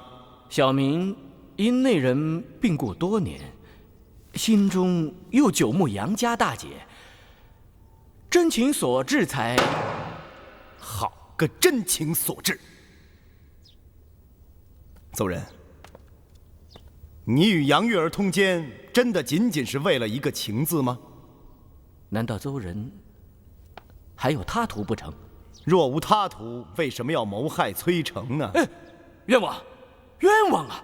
小民犯通奸罪事实，可是谋杀人命，那可是天大的冤枉啊！好，那本官问你，8月初3寅时你在什么地方？8月初3寅时，小民在课堂谢课，当时课堂酒客满座，所有的酒客都可以为我作证啊！看来邹老板对那天的事情是记忆犹新呢。当然，因为是你故意编出来的，欲引故险之计，所以你记得清楚。不，酒馆是小民开的，小民去课堂向新老酒客们打个招呼，致个谢。这是小民每日必行之事啊！难道这犯了哪条大宋刑律？每日必行之事啊？那为什么所有酒客说你不是每天都登堂谢客呀？为什么偏偏是那天呢？而且似乎有意招摇。诸位乡邻宾朋，在下邹人欢迎各位光临。承蒙列位光顾关照，才使我这老字号酒馆能够顾客盈门，生意兴隆。邹某在此向大家深表谢意。好热，客气了。哟，童老板，好久不来了，最近在哪儿发财呀？什么好久不来？我童某人最近一段，哪天不在你的邹记酒馆花销银子？童飞天天在你的酒馆喝酒，你居然不知道？这说明邹老板每天就是在后院钓鱼，从来不到前面的课堂来。为什么偏偏那天来说了一堆没用的客套话呢？你无非是想借众人的耳目，证明你邹大老板那天是在酒店的。当然了，酒客们是不知道啊，在你到来之前，你刚刚谋杀了崔成。以宋大人之言，小民是刚杀了崔成，又急急忙忙地出现在酒客面前。可是，从城南枯井到我城东酒馆，足有2、3里地，小民怎么可能？不对，经本官检验，崔成不是死于落井，而是死于毒杀。第一现场恐怕也不是城南郊外，而是城东杨家厨房吧。这么说，小民与崔成之死更无关系了。否则，小民怎么不选城东门外的荒郊野外抛尸，却舍近求远去了城南呢？因为你得栽赃杨毅呀。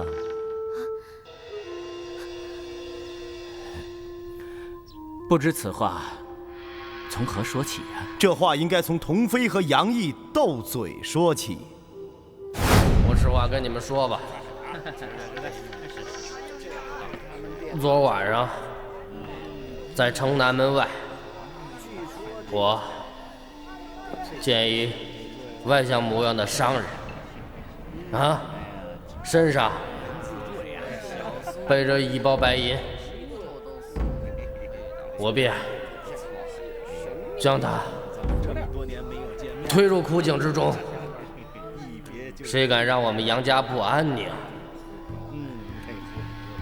我杨毅可什么事儿都敢干，这就是例证。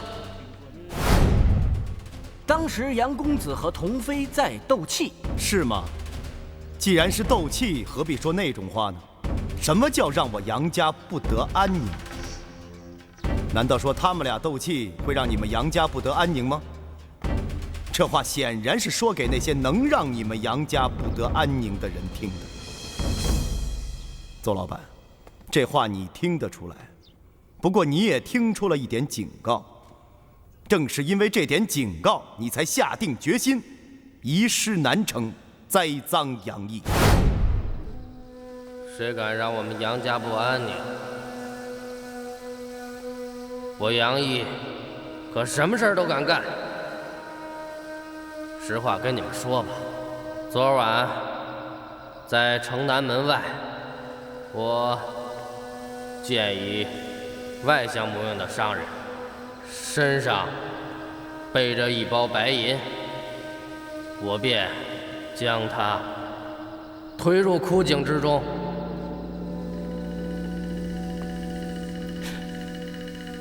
哎，我怎么那么混呢？从这儿到城南有2、3里地，我总不能扛着尸体从大街上去抛尸吧？怎么办呢？正当邹老板一筹莫展之际，酒店门外传来了一声驴叫。正是因为这声驴叫，一条栽赃杨毅的毒计便从这声驴叫开始实施了。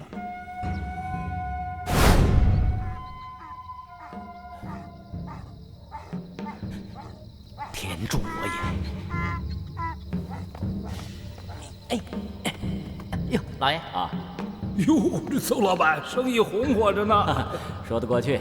哎，怎么今天的货送得这么晚呢？哎呦，小的正想跟您说呢。白天老板让我送了趟远货，道不熟，差点误事儿。这不刚回到酒房，老板就让我赶快给您送货来了。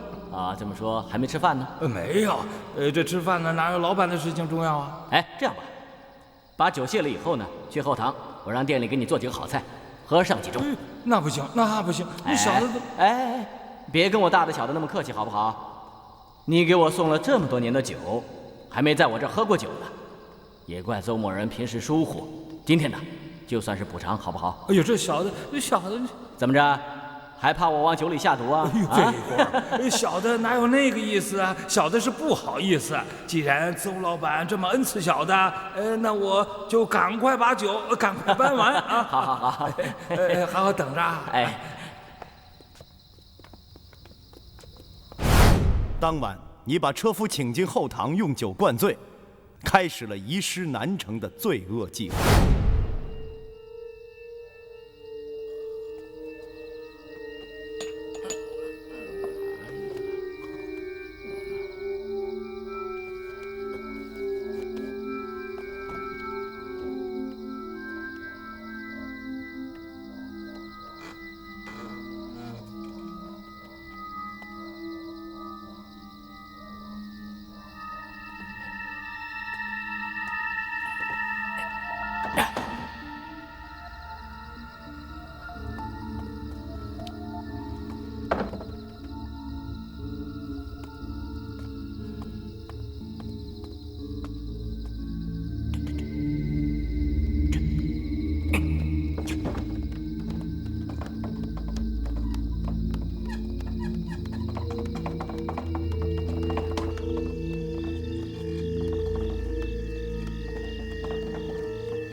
料定童飞与杨毅有过节，肯定会去报案的。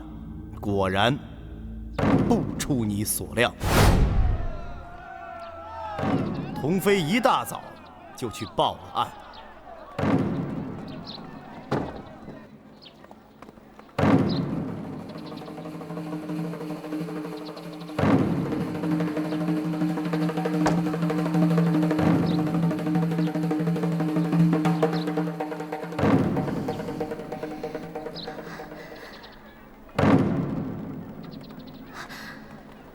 怎么样？尸体埋了吗？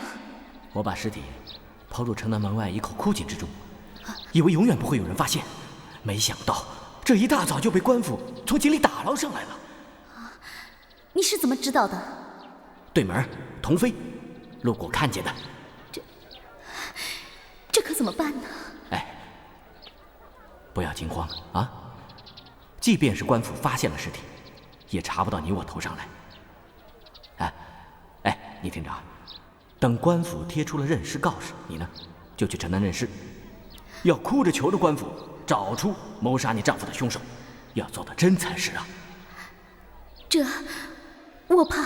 哎，月儿，不要害怕啊！既然做了，就要做到底。事未圆满，中途却步，这才是最可怕的。等过了这一关，我们就可以名正言顺。算了，这时候没心情跟你说这些。我回去换件衣服。哎，走后门。我什么时候从大门走进过你家？对了，你我的事，弟弟已经察觉了，我怕他。俗话说，开弓没有回头箭。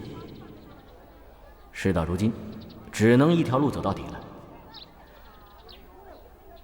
你要再这么瞻前顾后的，要是出了什么差错，那可是追悔莫及呀！啊！我已经追悔莫及了。月儿，月儿。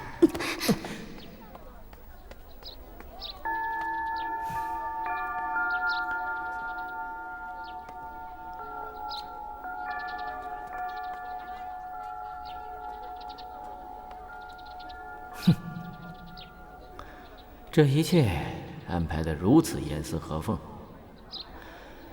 邹某人呐，你仅仅做了一个开酒店的老板，呵呵，屈才啊！尽管邹老板再三嘱咐啊，可杨月儿一到南城认尸，马上就露出了一个巨大的破绽。前头就在前头，夫君啊，夫君！你还没有见到尸体，怎么知道尸棚里躺的就是你的丈夫呢？是邻里的童老板告诉我的。可经本官检验，我才发现，原来一个女流之辈也是可以说谎的。杨月儿，本官说崔成不是死于落井，而是死于毒杀，那么就要问你了，你给你丈夫下的什么毒？我不知道。你不知道，那本官告诉你，经我检验，死者遍体小泡，眼睛突出，舌上小刺包绽开，两耳肿大，嘴唇破裂，肛门红肿，肚腹膨胀，齿甲青黑或者深紫。那么只有一种毒可以把人毒成这样，那就是砒霜。你说用来杀死鼠虫用的砒霜，你是什么时候把砒霜买回来的？记不得了。6月初9，你弟弟的生日。你对你弟弟说，你买砒霜是用来杀死鼠虫的。你没看见这家里鼠虫造反吗？这砒霜下药变熟，最是灵的了。但是杨月儿并没有把砒霜放在他们家鼠虫出没的地方，而是下在了一个酒坛子里。你要杀死的也不是府上的老鼠，而是你的丈夫。杨月儿，你一定感到很冤是吧？你是不是想张嘴喊呢？但你没这个底气。本官没有冤枉你。当然了，你可能心里感到不平，因为你虽然师姐与人通奸，但你并不想杀死你的丈夫。真正想害死你丈夫的，是这位邹大官人。不，往酒坛里放毒的不是我，那是他呀！住口！你一手策划杀死崔成，敢说不知情？大人，冤枉啊！6月初9。邹老板对这个日子应该不陌生吧？6月初9，哦，那是杨毅的生日，小的也是刚才听大人说的。那不光是杨毅的生日，而且是杨月儿带砒霜回来的日子。杨月儿，人要是做了鬼的事情，果然是心里不太平。居然对自己的亲弟弟也把谎话说得煞有介事。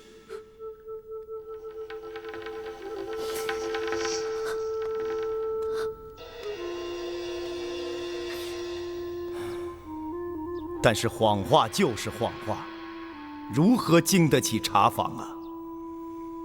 经差官工人查问，本地唯一的药房6月初9那天，的确是卖出过1包砒霜。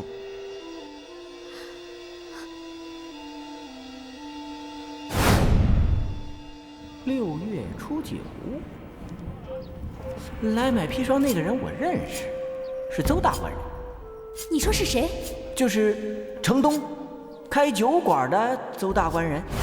邹老板也没有用砒霜来杀死鼠虫，而是交给了与你勾搭成奸的杨月儿。这是杀人，我干不了，我干不了。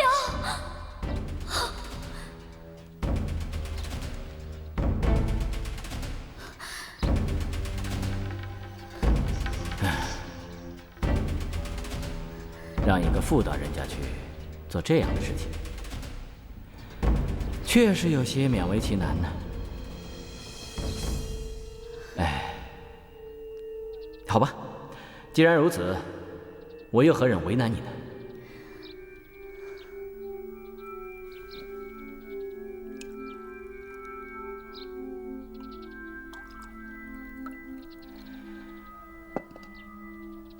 来，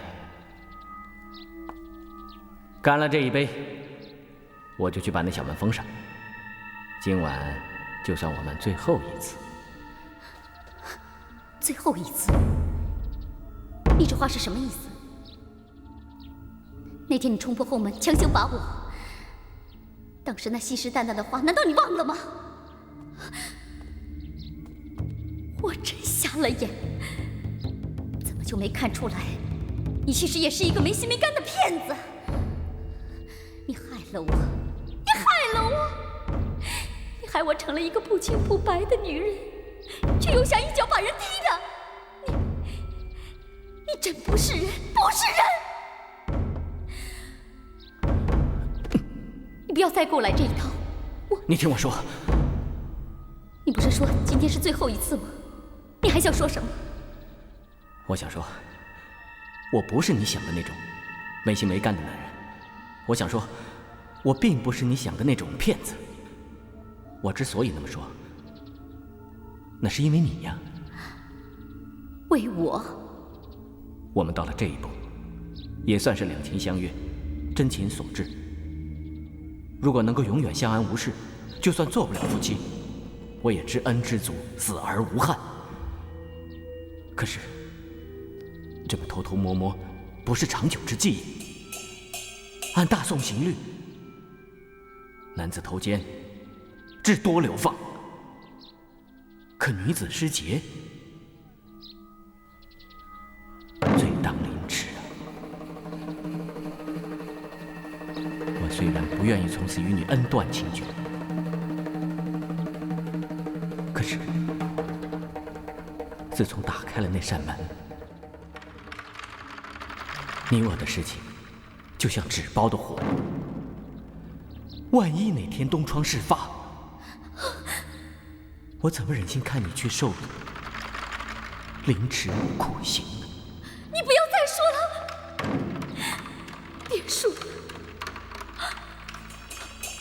我自作自受倒也罢了，可我撇不下我弟弟。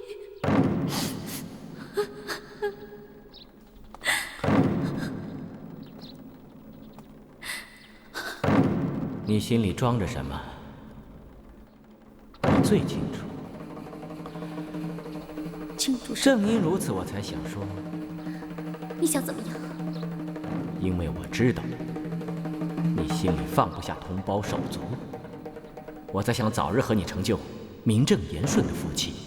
这样呢，我也可以把酒店的一大半给了杨毅，让他有个正业，也好早日成家立业，娶妻生子。你这个做姐姐的，也就了却了一桩心愿。你在九泉之下的父母阴魂，也就得到了安息了。你真的这么想的？邹某之诚，苍天可见。可为什么一定要杀人呢？难道……月儿，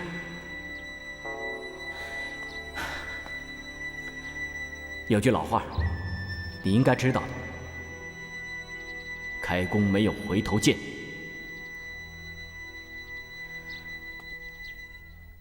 你我走到这一步，彼此都欲罢不能。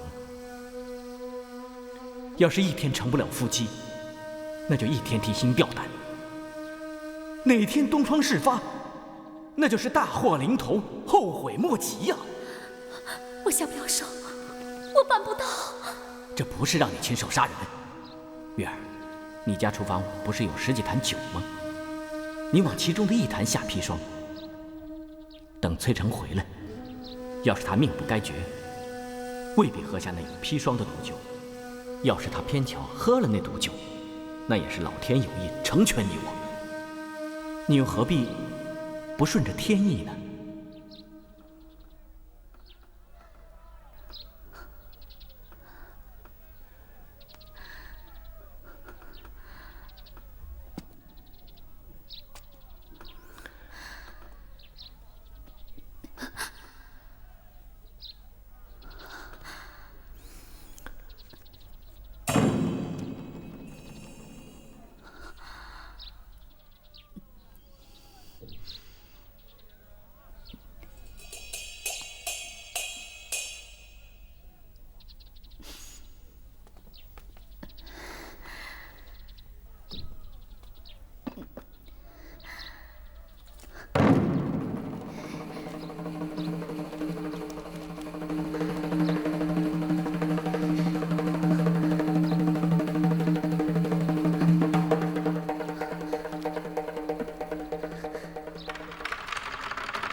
杨公子回来啦！哎，过来。这回啊，一定能给我姐姐一个惊喜。姐姐，娘子。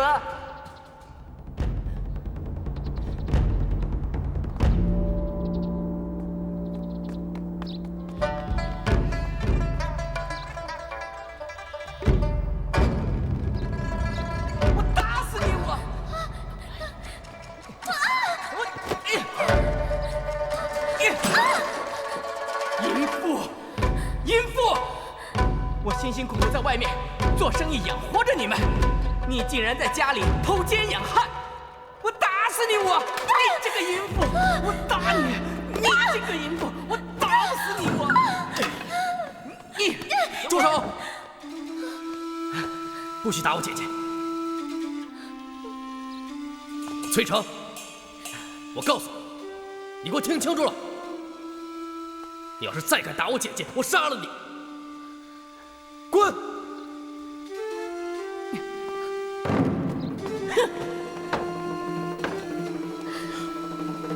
姐姐，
气死我了！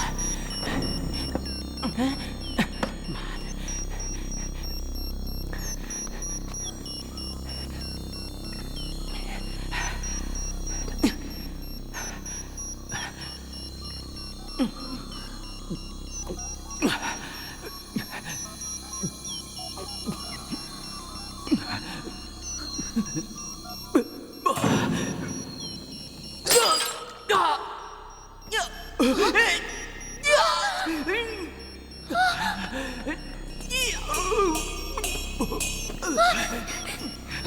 怎么会？你好歹毒的妇人，你不得好死！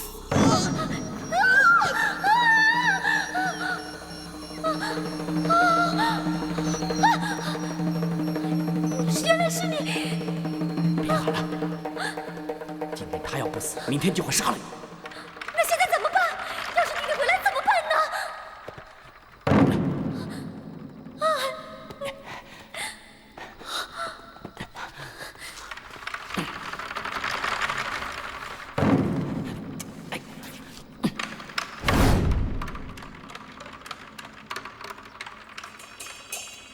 正是这根绕有几根丝绸的钉子，使本官轻而易举地找到了本案你们通奸杀人的第一现场。好了，整个案件的过程到现在为止，可以说是大致清楚了。杨月儿，你想到了没有？与你相濡以沫20年、一奶同胞的亲兄弟，牵连到杀人案中，正是这位邹大老板用的一箭双雕之计。你真是个衣冠禽兽！你没有料到的还不止这些。什么？杨月儿，你真的以为邹大老板与你勾搭成奸是因情所致吗？你就没有想过，邹大老板与你勾搭成奸之时，他怀里揣着一个他蓄谋已久的扩张酒馆的盘算？不杀了崔成跟杨毅，纵然与你通奸，如何能得到你家的房产呢？是真的吗？问他。不，什么批毒杀人、以势栽赃，什么图谋房产，这不过是宋大人的假设推想而已。要断我邹某人杀人栽赃，那得需要证据啊！这就是证据。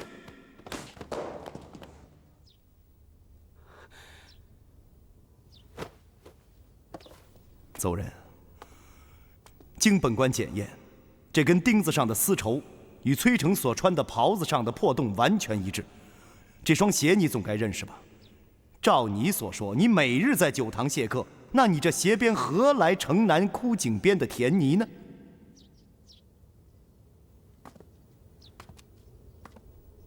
你往外看，这里还有你通奸杀人、遗失栽赃的人证和物证。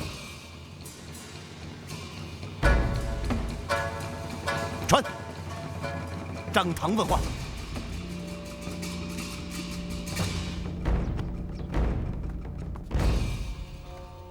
小民叩见宋大人。8月初3晚，你可给邹人酒家送过酒啊？正是啊，那日我们的老板让我给他们的酒店去送酒。往常小的去的酒店，嘿，这位老板可神气了，架子特大。可是那天特别的客气，还拉小的去后堂喝酒，还一个劲儿的劝酒。哎呦，小的不胜酒量，醉了，一觉就睡得大天亮了都。不，大人。他胡说八道，他是无中生有啊！那好，我们不妨验一验，看看是他无中生有啊，还是确有其事。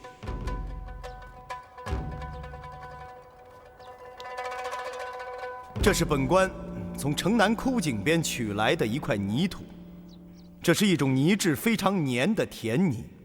本官之所以取它作证，是因为那泥地上留下了他驴车的车辙，那么这2处泥土的泥质应该是完全相同的。我们再看看你鞋上的泥土，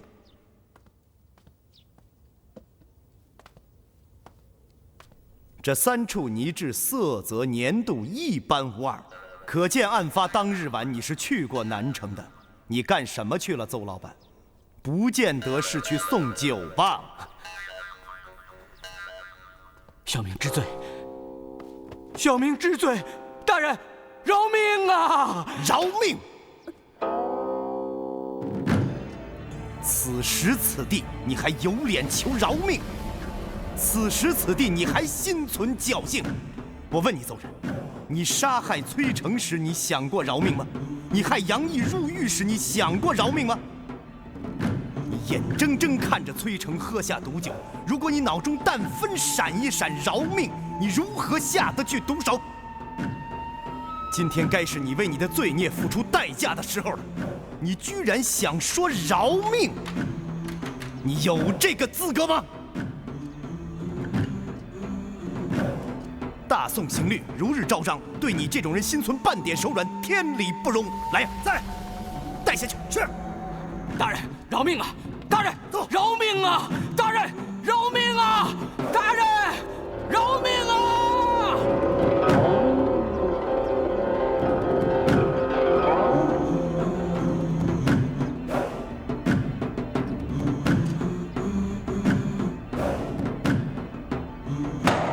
杨月儿，你不会像邹人一样向本官喊饶命吧？我想你应该是张不开这个口的，可你犯下了滔天罪行啊！不守妇道，与人通奸，助纣为虐，谋害亲夫，你犯了法不容赦之罪。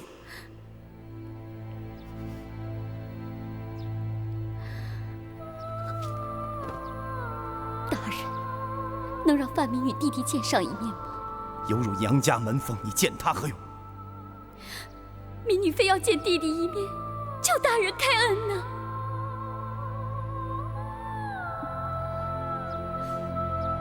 阿贵在，去掉刑具，带人。是。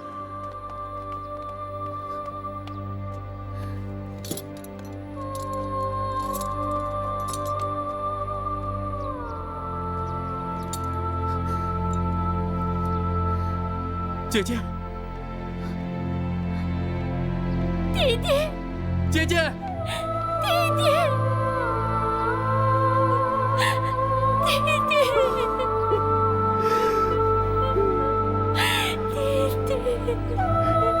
姐姐，为弟作奸3天3夜，可这3天3夜，犹隔3秋，真想你啊，姐姐。弟弟，姐姐也日夜想你，为你担心呀。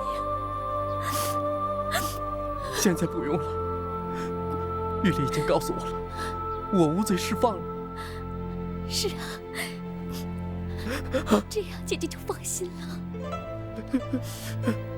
姐姐，小弟虽然吃了3日3夜的牢狱之苦，可这3日3夜让我懂了很多。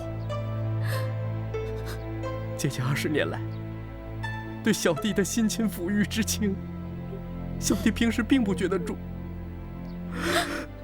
可这3日3夜，我却想了很多很多。想的最多的，就是姐姐20年来辛勤抚育小弟的大恩大德。弟弟，我说，姐姐不值得你记在心里。姐姐不是好人，在弟弟心中，姐姐永远是我的好姐姐。姐姐，我不管你做过什么，不管你将来会怎么样。弟弟，想必你已经知道姐姐做下的恶事。既然这样，我就不再配做你的姐姐了。姐姐，在弟弟心中，姐姐永远是我的好姐姐。无论你做了什么事，无论你将来会怎样，你永远不会失去你的弟弟。哪怕你一辈子住在牢狱之中，小弟也会1日3餐给姐姐送茶送饭。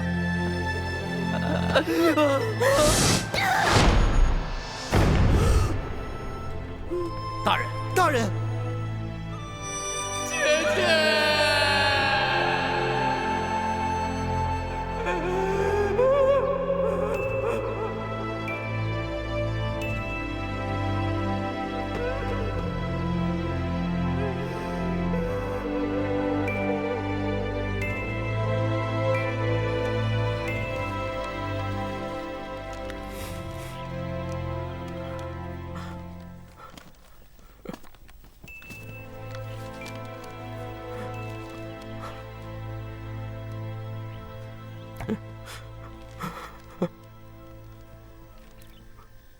杨公子，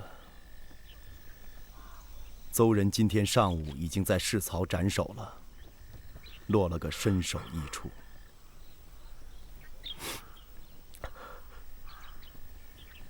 多谢宋大人，让佳姐报得全尸。杨公子，大有长进呐。杨某何尝不知，姐姐犯下的是死罪，若按正典刑罚，该判当街凌迟，落个身首异处。宋大人却放任佳姐碰杯而死，实在是出于一番良苦之心。杨某又怎会不知？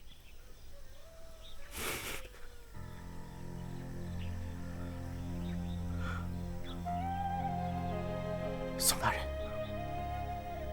不，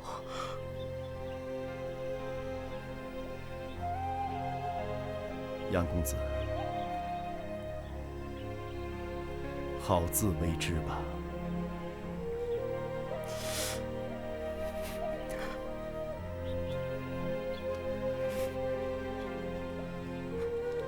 兴许能说得出来的，终是陈词滥调；而心里想说的，又终无法说出。也许，这便是人心之幽秘。